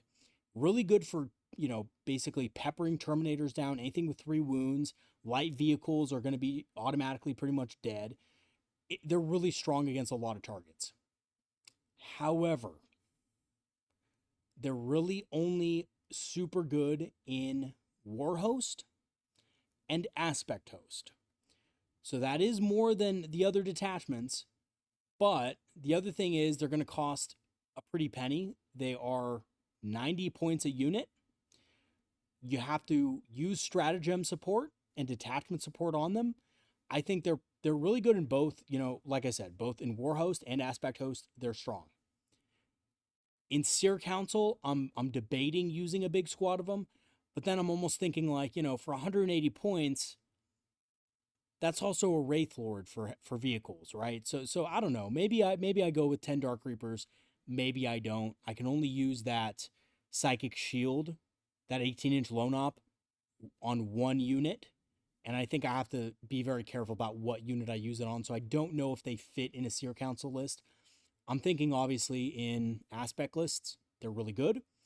I don't know if running a big squad of 10 of them in a Wave Serpent and, either fire and fading back into the Wave Serpent or, Skyborn Sanctuary back into a Wave Serpent, which is, by the way, if you guys don't know, Skyborn Sanctuary is the stratagem in War Host and in Aspect Host that allows units to move back into transports. I just think that at that point, like a lot of players are going, I want triple, I want 10 Dire Avengers in Azurman, I want 10 Fire Dragons in Fuegan, and I want 10 Dark Reapers. And it's like, guys, at that point, you're spending on those 3 units, you're spending like over 1,000 points. And it's like, what else is in your list, right? Like, I think realistically, it's good on paper. I don't know how good it would be actually in the game, especially against tough targets. I think they really just bounce against, and they're only killing a squad of 5, by the way, only kills 2 Space Marines. So they don't kill that many Space Marines. But they do some significant damage against light vehicles and Terminators, right? Like 5 of them shooting at Terminators, they kill about 1 to 2 Terminators. I would actually go so far as to say they're probably just going to kill 2 Terminators, right? You have 5 attacks. You're probably going to hit 3 of them. You're going to wound 3 of them. And that's going to be probably 1 or 2 Terminators dead. It's like 1.5 Terminators dead, right? Could be 1, could be 2, somewhere in there. That's good for 90 points. If you can keep doing that consistently over the course of the game, that's really good. The problem is you may not always be able to do that because people target these things pretty easily. So you're going to need things like I said, Fire and Fade, or you're going to need things like Skyborn Sanctuary out of a Falcon. I think out of a Falcon, these guys can be interesting, because they can hop out, shoot something, get back in the Falcon, right? If they really need to do some heavy damage to something, the Falcon can shoot, can throw in its little, attacks. But 10 of them is a lot, right? I think, and by the way, if you're going after Venoms, if you're going after enemy Vipers, if you're going after like land speeders and stuff, I think 5 of them might just be enough to do it, right? You're ignoring cover, you're ignoring hit modifiers, you're wounding on a 3+. With stratagem support, you could probably end up killing, even the heavier land speeder models with damage through weapons. So that is something to think about as well. Maybe you don't need the full squad of 10. Maybe you could do 2 squads of 5 and have them coming out of Falcons in the backfield. Or maybe not even have them coming out of Falcons, just have 1 squad out of a, Wave Serpent, and then also have 5 Banshees in it. I don't know. That's probably not the best idea, but yeah, I just don't think the 10-man is maybe worth it. That's just my opinion, though. And let me know what you guys think in the comment section. Okay, let's talk about Maugan Ra. Maugan Ra is a little disappointing. I think he's a C-tier model. He's better than he was. I don't know. His shrapnel ability only works on a 5+, which is kind of lame. I mean, why? Why does it only work on a 5+? Should work, honestly, on a 3+ with how short the range is to be able to use it on surrounding units. If it was a 3+, I think it would be much better. But unfortunately, being able to cause a battle shock at -1 and having a dev wound shuriken cannon essentially with a little bit of extra mortal wounds, maybe just isn't quite enough. He is 100 points. He's not that expensive. He's fun. I think if you want to run him in a Falcon with, rerolls to wound with Dark Reapers, it can actually be pretty good with rerolls to wound with dev wounds and Lycus. I think that's good. I think that's a good combo. But again, is it worth the 100 points to spend on him? I don't know. That's kind of up to you. I personally would just rather have maybe more Dark Reapers or, maybe something else. But, he's still cool. I think he's really cool. I definitely want to get the model and run him like that. So, my plan with Maugan Ra is Aspect Host, run him in a Falcon with 5 Dark Reapers, and then also have Lycus in the army so that you can proc, because I believe she procs critical hits and wounds. But I would have to double check, because if it's just critical wounds, it still sucks. But if it's critical hits and wounds, that's really good. So let's just check, just so you guys don't have to look it up, on your own time. And again, my apologies. I haven't memorized everything yet. But I'm pretty close to memorizing most of the stuff in the Codex, because I've been just reading it for so long. But Maugan Ra he really didn't stand out to me at all, and that's really why I'm just kind of jaded about him. But let's go and see what Lycus does.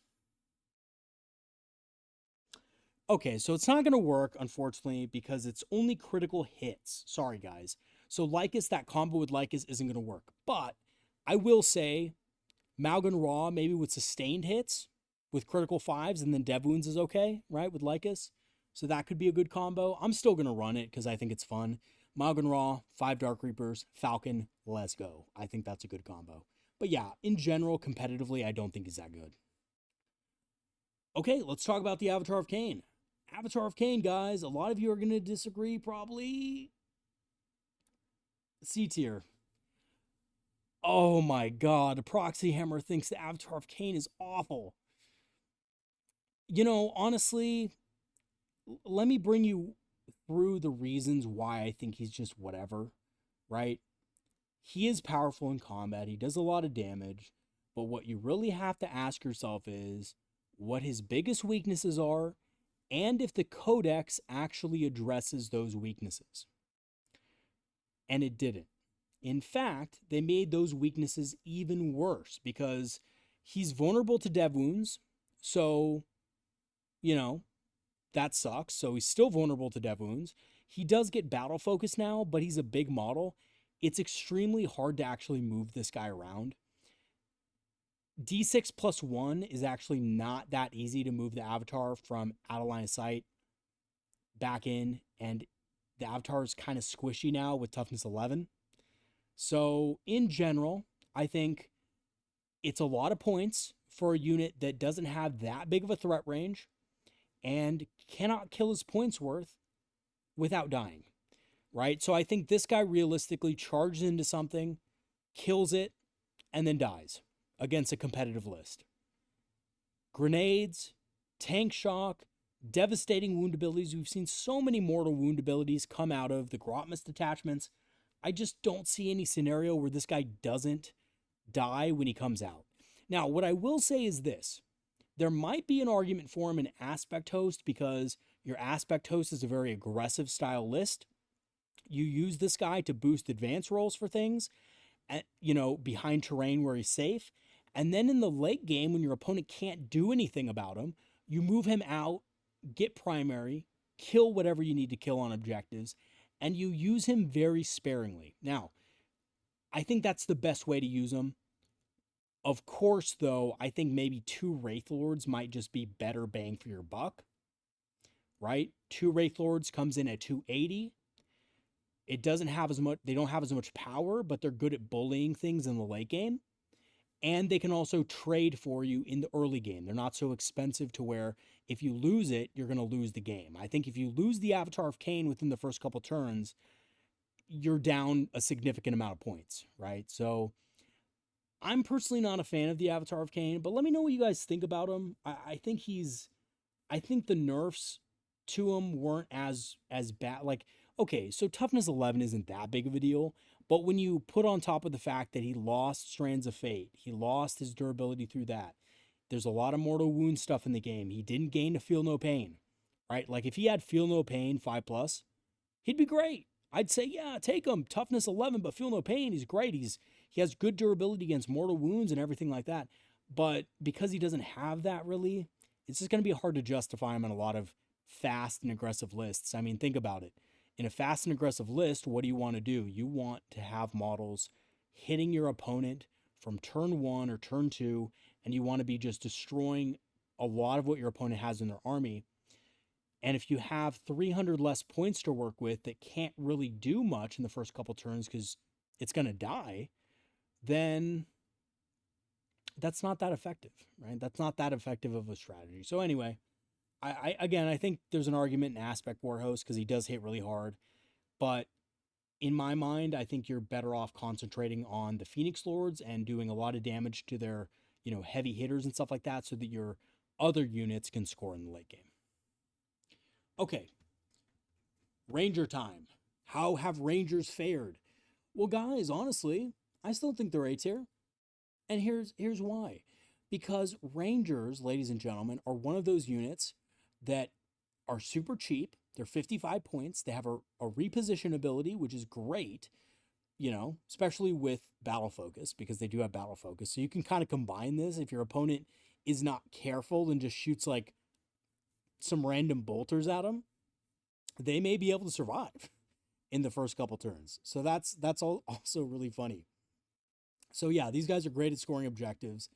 They're a great 55-point include. I would say they're almost not quite an auto include, but I think they're certainly a consideration in every detachment. Having something that can reposition like that very easily is very strong for the points. So yeah, I do think Rangers are exceptionally good. All right, let's talk about Shroud Runners. Shroud Runners are also A tier. They're an auto include in most attachments because, again, not everything, but being able to ignore cover is really strong, right? So that's a strong ability. They have Scout. They have improved scatter lasers, so their damage did get better. They have a little bit less durability, but that's okay because, truthfully, you know, they don't need it. They don't really need super durability. They're kind of expendable. And they got a lot of other bonuses to make them better at what they do. So really like that unit as well. Of course, they can screen with Scout. They're really, really good in the Wild Host detachment, the Windrider detachment. And they're pretty much, again, one of those support pieces like the Warwalker that's going to be used in almost every other detachment because they can take away cover. All right, let's talk about the Autarch on foot. Autarch on foot, I think he's B tier, but kind of on the higher end of B tier. I don't know if you take him over, a Phoenix Lord. Like, you definitely don't take him over Jain Zar, right? You definitely don't take him over, well, I guess in Striking Scorpions, they don't have a Phoenix Lord anymore because GW was stupid about that and Karandras is gone. But he's good in Striking Scorpions, being able to scout and infiltrate. It makes the unit kind of an early game powerhouse unit that your opponent can't ignore, which is what I like. Against certain opponents, that can be really strong. So I think that's honestly very good. I think having an Autarch on foot in that unit, giving a little bit of anti-tank punch with a fusion gun, giving a little bit of anti-armor with a Starglaive that can cut through something like a Terminator, is decent and is fairly good. Now, what I don't like about it, obviously, is it doubles the points of the unit. So an expendable 75-point unit now becomes a unit that you don't want to lose easily. So that is the trade-off, right? You have to really use that unit very well. And I think I'd rather just skirmish with my Striking Scorpions. I don't think I would want to have this guy making the unit more expensive and basically pushing them into a role that I can fulfill with other things in my army. Like, I can just have Howling Banshees with Jain Zar clean up something in melee. I don't necessarily need my Scorpions to do it, right? Scorpions are going to go after units that are within their kind of class. And if I want to tackle things outside of their class, then I better use different units, right? Okay, but I still think he's all right? Free stratagem. I think his ability to reroll the dice on a battle focus move is also pretty good. All right, let's talk about the Yin Karn. So the Yin Karn, I'm going to go ahead and put in C tier, but with the caveat that it is really good in the Ynnari detachment. So it's really good in Ynnari, but it's pretty much awful in everything else. So I have to give it a C tier grade, but it is pretty good in Ynnari because having this thing potentially with strikes first or fights first and being able to move this guy at the end of the shooting phase when your opponent kills a unit is a strong way to get him up the battlefield into a good position. However, having said that, he's squishier than the Avatar of Cain and will probably die pretty easily to any kind of return fire once he actually does charge in. So again, he's one of those models that needs to be used carefully. But he is pretty strong in Ynnari. Okay, let's go ahead and go into the Wraithknight with the 2 guns. The Wraithknight with the 2 guns, I'm also just going to put in C tier. And the reason being is because I think there's just better units now for killing things than the Wraithknight, right? Like, what does the Wraithknight really give us that Aspect Warriors can't already do for the damage? It is tough, but it's not, this version only has 1 gun if you want to give it the scatter shield. And if you have 2 guns with it, it's pretty good, but you have to be within 18 inches to get double shots with the Wraith Cannons, and you have to be within 24 inches to get double shots with the Star Cannon. Or not double shots, excuse me. You're allowed to re-roll the attack roll, which may or may not be good, right? Sometimes you re-roll it and it's worse. Like, I've rolled a 2 before on attacks, and then I'm like, command re-roll, and it's a 1. So, I mean, it's not always going to be better, but on average, it should do better for you. I just think this thing suffers really from the same fate that the other Wraithknight does. Way too many points and too fragile with very little stratagem support. I think that's one of my biggest problems with these things. They don't really have stratagem support, right? They have only one detachment where they have good strat support, and that's the Spirit Conclave. And I do think there's an argument to be made to have one of these in a Spirit Conclave, but it's not entirely necessary. And I think that Spirit Conclave might actually just be better with Wraithlords.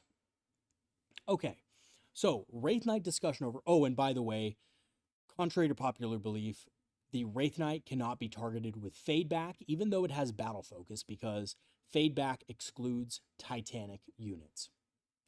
All right, let's talk about Azurman. Now, Azurman, guys, we're going straight to the top. Brandon, we're going to make it all the way to the top. And guess what? Azurman made it all the way to the top. All right, he made it to the top. Now, why did he do this? Because he is probably the single most damaging model in the entire game for his points. He can do easily 18 mortal wounds to something, 18 dev wounds to something. No character is safe.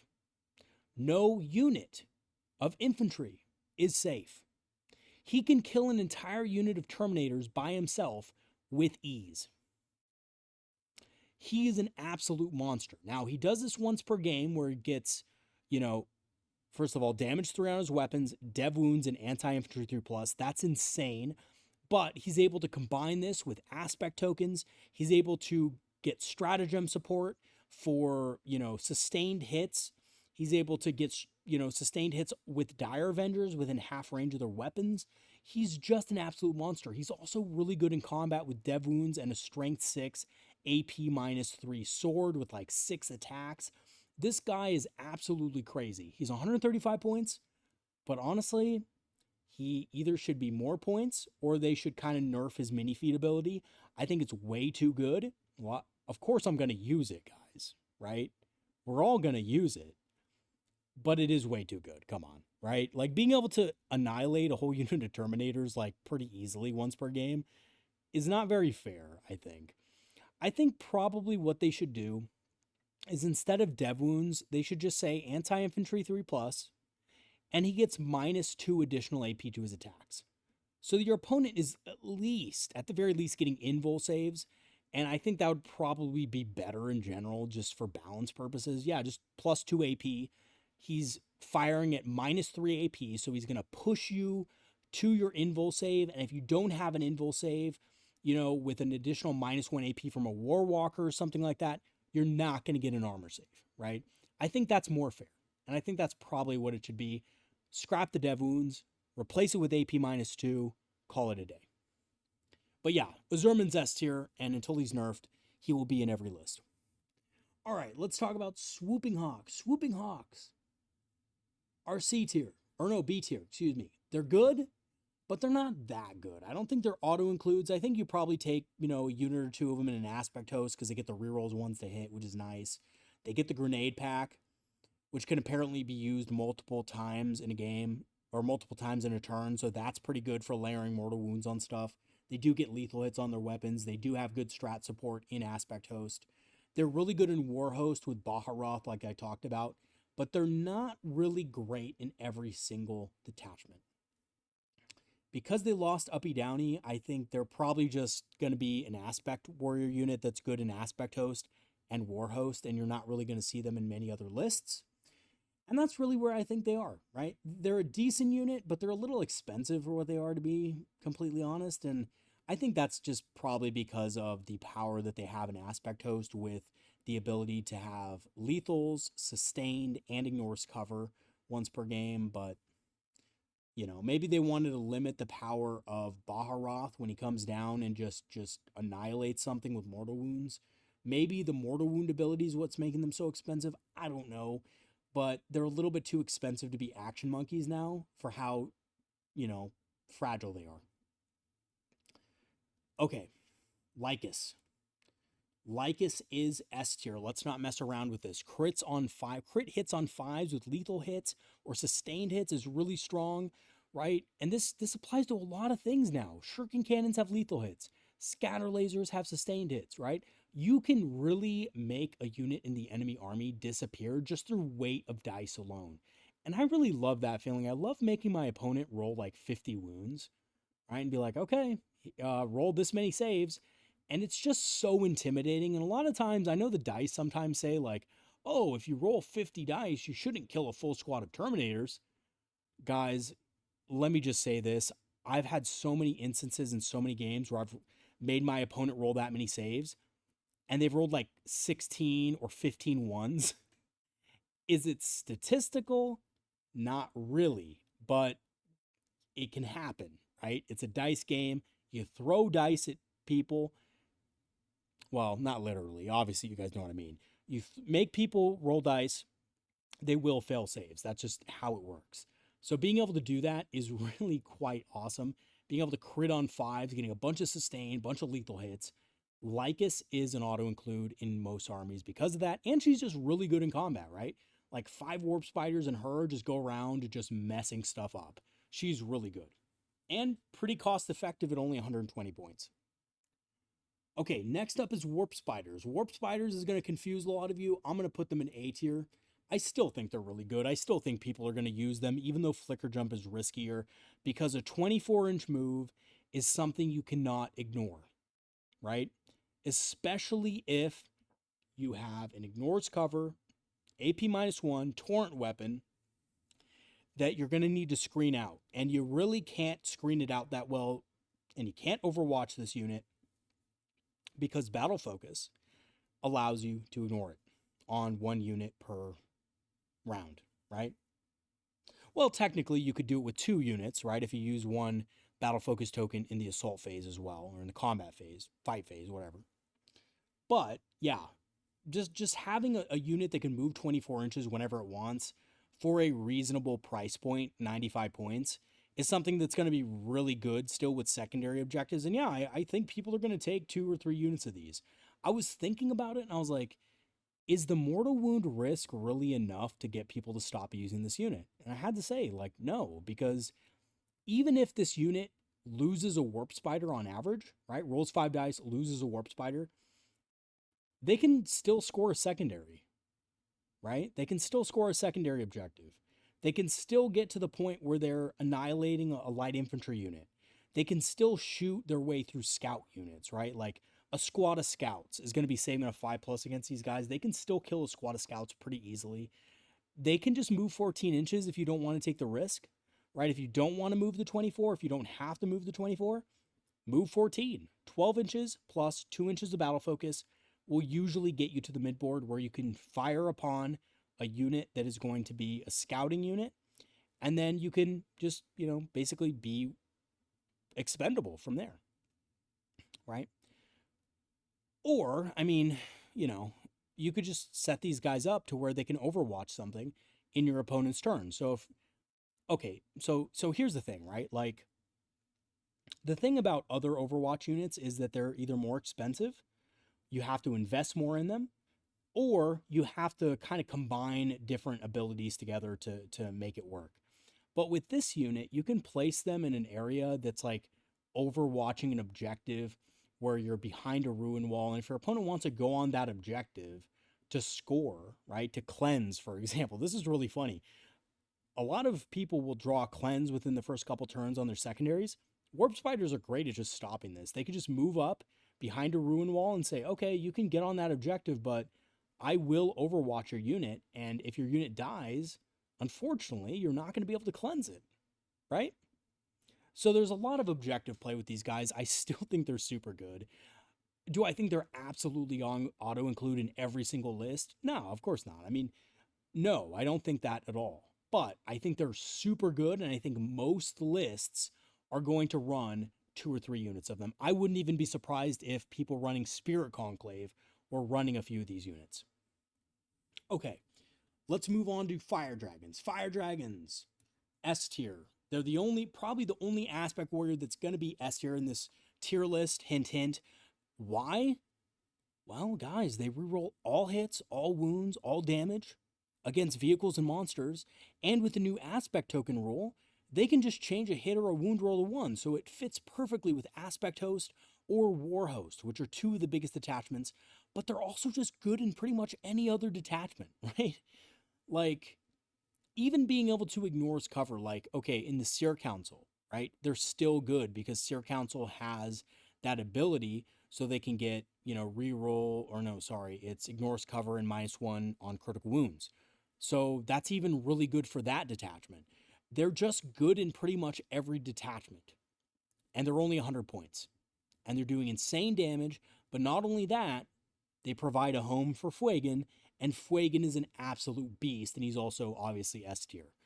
And yeah, you're like, I'm going to include a unit of 5 Fire Dragons with Fuegan in my Seer Council, probably, because they're so good. They're just one of those auto-include groups of units. Now, probably not going to take 10 of them, but yeah, a unit of 5, maybe in a Falcon. And oh, by the way, guys, something I wanted to mention is, yes, the Falcon's ability is kind of not that great with the Fire Dragons, but they still don't reroll wounds against anything else besides vehicles and monsters. So being able to reroll wounds against like Custody infantry and stuff like that is still really strong, right?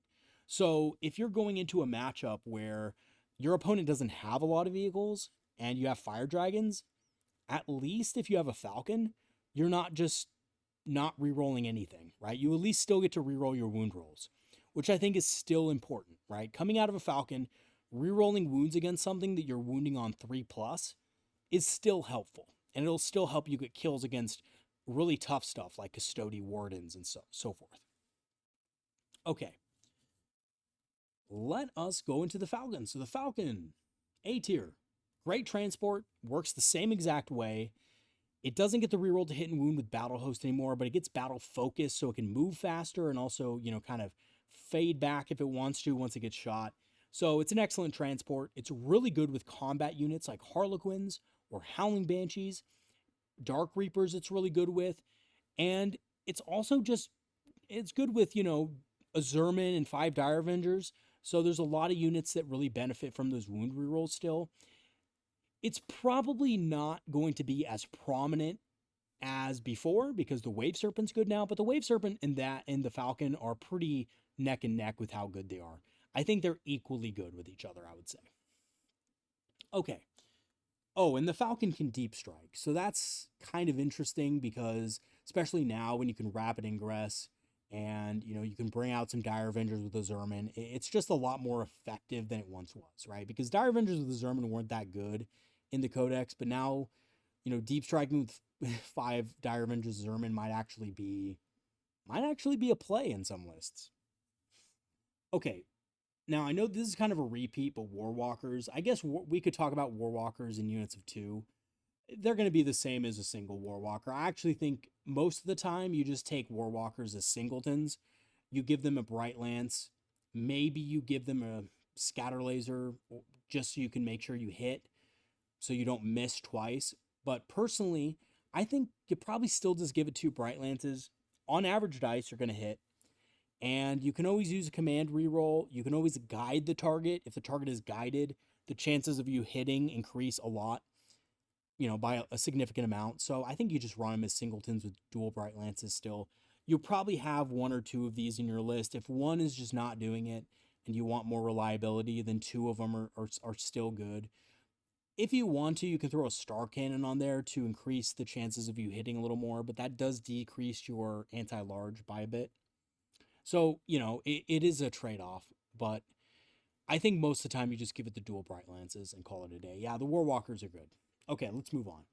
Striking Scorpions, A tier. And I think they're mostly, in most attachments, they're going to be an auto-include unit because they have now Scout, they have Stealth, and they have Infiltrate. They have the trifecta of abilities. I think they're super cool. I'm so glad I bought a squad of these guys before, there were auto-includes before in a lot of lists in the index, but I'm so glad I bought a squad of these guys before they got more expensive with the new Kill Team boxes.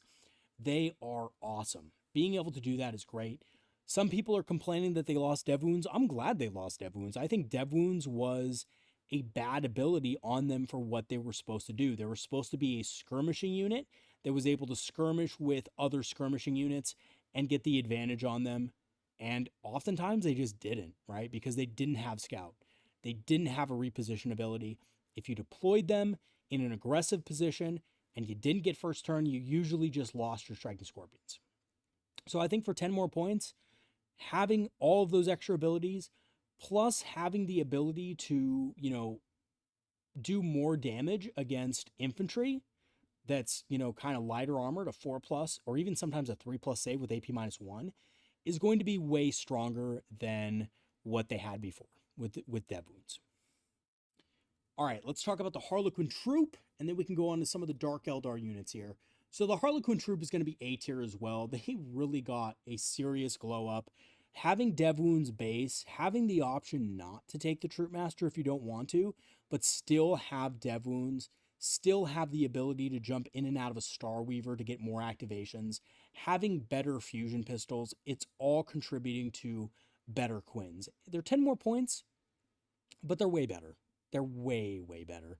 And battle focus, being able to, you know, ignore Overwatch or get +2 movement on them is, in a lot of ways, it's icing on the cake. They were already a good unit, and they're even better before. And like I said, they could be taken in a Falcon, right? And you could reroll your wound rolls still get +1 to wound, but now you have the option of also having -1 to hit, or I think it's rerolls 1s to hit, but I'm not 100% on that. And actually, I probably want to check it real quick just so I can kind of tell you guys about it. So but they're really good. Basically, Harlequins had a huge glow up, and they're one of the better units, combat units in the Codex right now. So it's reroll a hit roll of 1. That's why I thought. So you could either reroll hit rolls of 1, you could get +1 to wound, or you could get -1 to hit, which is awesome. I think all three of those abilities have their uses, and for only 85 points, they're fairly durable with a 4+ invul save in close combat. And of course, they're just absolutely magnificent in the Harlequin detachment. Okay, let's talk about Kabbalite Warriors in Ynnari. Kabbalite Warriors are B tier. They give you sticky objectives, but you already have a sticky objective ability in the Ynnari detachment, so it's kind of like, why would I take double sticky? It just doesn't make a huge amount of sense to have this unit if you can already get sticky objectives. I guess it's not going to cost you a command point, right? Because of the stratagem. But, you know, the Ynnari detachment has a little bit of shooting support, but not really. It's mostly a combat detachment. I think if you are going to run Kabbalite Warriors, it's best to probably run them in a Raider, run them as a unit of 10, or run them as a, you know, unit of 5 and a Venom, and kind of just use them as a little bit of a sticky sacrificial type unit, you know, to trade and stuff like that. Use them as a unit that's going to die, right? Your 5 extra, like if you split them, the 5 with the splinter rifles are just going to be suicided, essentially, to, I probably shouldn't have said that word on YouTube, sorry. But, you know, you're probably just going to have them die and be destroyed to, you know, enable the ability, right? To enable the ability to go ahead and move with other units. So they're okay. I just don't think they're that good. And honestly, I think they're probably worse before because you're not getting a lot of rerolls to hit. Now the Reavers, they got nerfed, but I think they're also kind of in B tier. You know, they're fast. They can move block really easily, but I was thinking about it more and more. Regular jet bikes are more damage. They're slightly more durable. Well, yeah, I think maybe they're slightly more durable, but they're about the same durability, but they do more damage, right? Which is I think important. They're re-rolling all their hits and stuff like that, so they're doing more damage than these guys. These guys don't get any kind of re-rolls. They get this mortal wound ability that's okay, but it's on a 4-up, so it's only 3 models. You're not going to really roll that many. And again, I think they're good in Ynnari. I think I'd probably take a couple units, but they're nothing spectacular. They're going to score you secondary objectives. They're going to move block for you. They're going to create a problem for your opponent in other ways, but they're not going to be the standout of the army. The standout of the army, of course, is going to be your combat-based units that are going to be able to do damage in combat for you in fights first and make things really hard for your opponent. Okay, the Raider and the Venom. Let's just do these. Let's bang these out real quick. The Raider is good because it auto-advances 6, which is decent, but unfortunately, there's no, like, advance in charge or anything like that in this detachment, so, you know, the Raider's just okay. I would rate it like a C-tier unit. You're probably not going to take a ton of Kabbalite Warriors and stick them in a Raider, or a ton of Witches and stick them in a Raider. They're just not cost-effective units for this detachment type. but the Raider's okay. Like, I would say it's decent, but not great. The Venom, on the other hand, is really good, especially for units of Incubi and things like that, because on average dice, I'm going to actually put this in A tier, because you're going to be able to activate more often, you're going to be able to charge things. If your unit's damaged, you're going to be able to get some, nice bonuses with stuff, and, fights first, and of course, and then you're going to be able to get back in the transport, and then if they destroy the transport, you can roll dice, and, because you're destroyed, you might lose an Incubi, and that will activate a lot of the Ynnari abilities, like fights first and stuff. So it is going to make the unit a lot harder to take out. I think Venoms are crucial to this kind of list. If your opponent kills something in the shooting phase, you can move this thing 14 inches up, which is really good. So yeah, I think Venoms are crucial to this list. I think they're really good with things like Incubi, but outside of that, I don't think there's much that you're going to want to put in a Venom. Again, you might want to put a Coblite Warrior in a Venom, but truthfully, I think really with Ynnari, you want to go full combat. Witches are okay. That's the next unit on there. I'm just going to put them I'm going to put them in C tier, actually. I just don't really like Witches. They don't have any of the hitting power that they have in Drukhari. Drukhari get to reroll all their hit rolls, and I think that's what makes Witches like doable. But in other detachments where they don't have the ability to reroll hits and stuff, I just don't think they're that good. Guide is interesting, right? You can cast Guide on something, they hit on 2s, but it's not quite the same thing as rerolling hits when you have sustained hits with the succubus.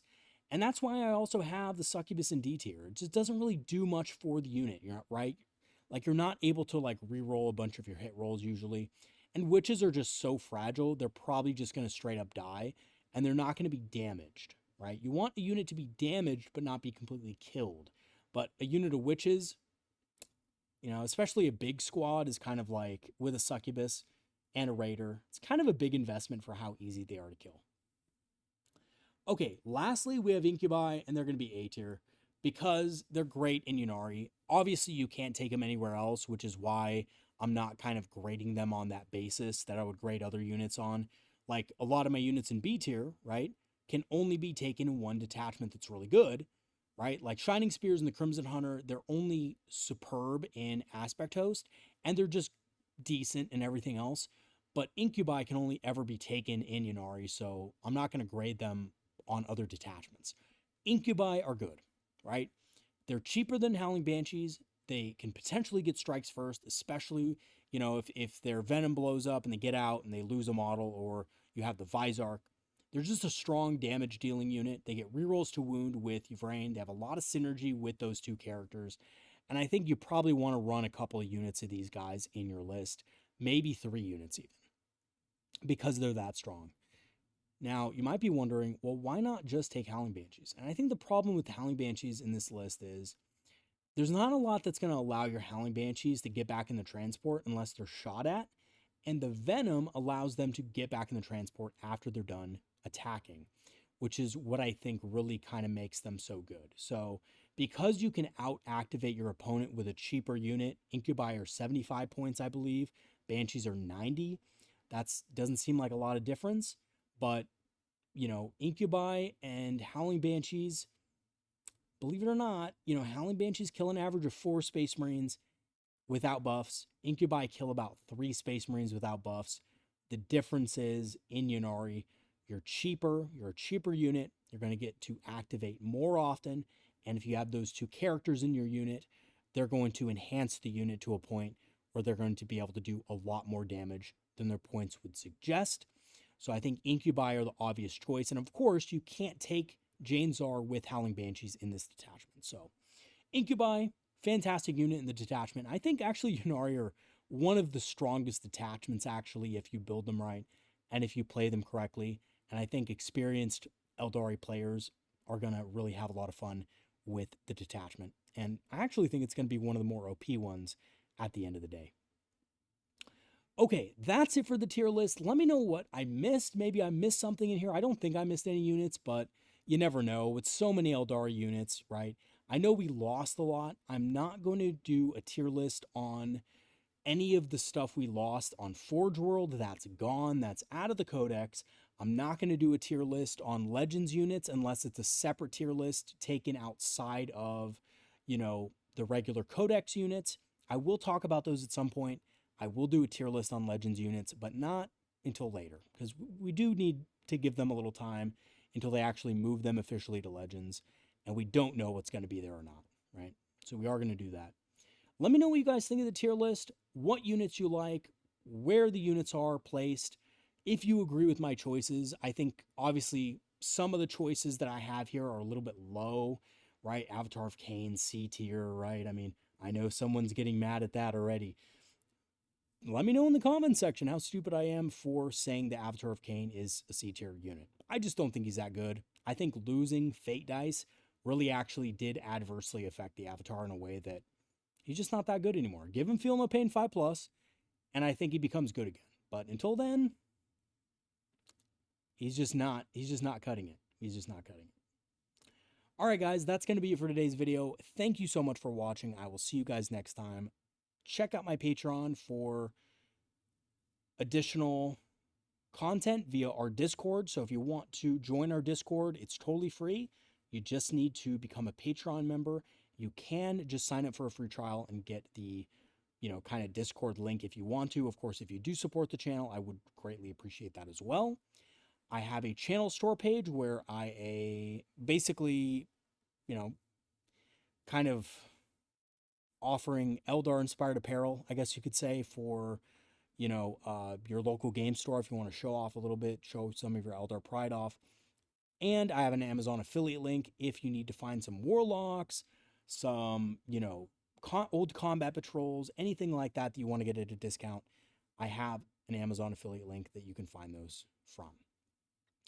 All right, guys, that is going to be it for today's video. Thank you so much for watching, and I'll see you guys next time. Have a good one, everybody, and peace out.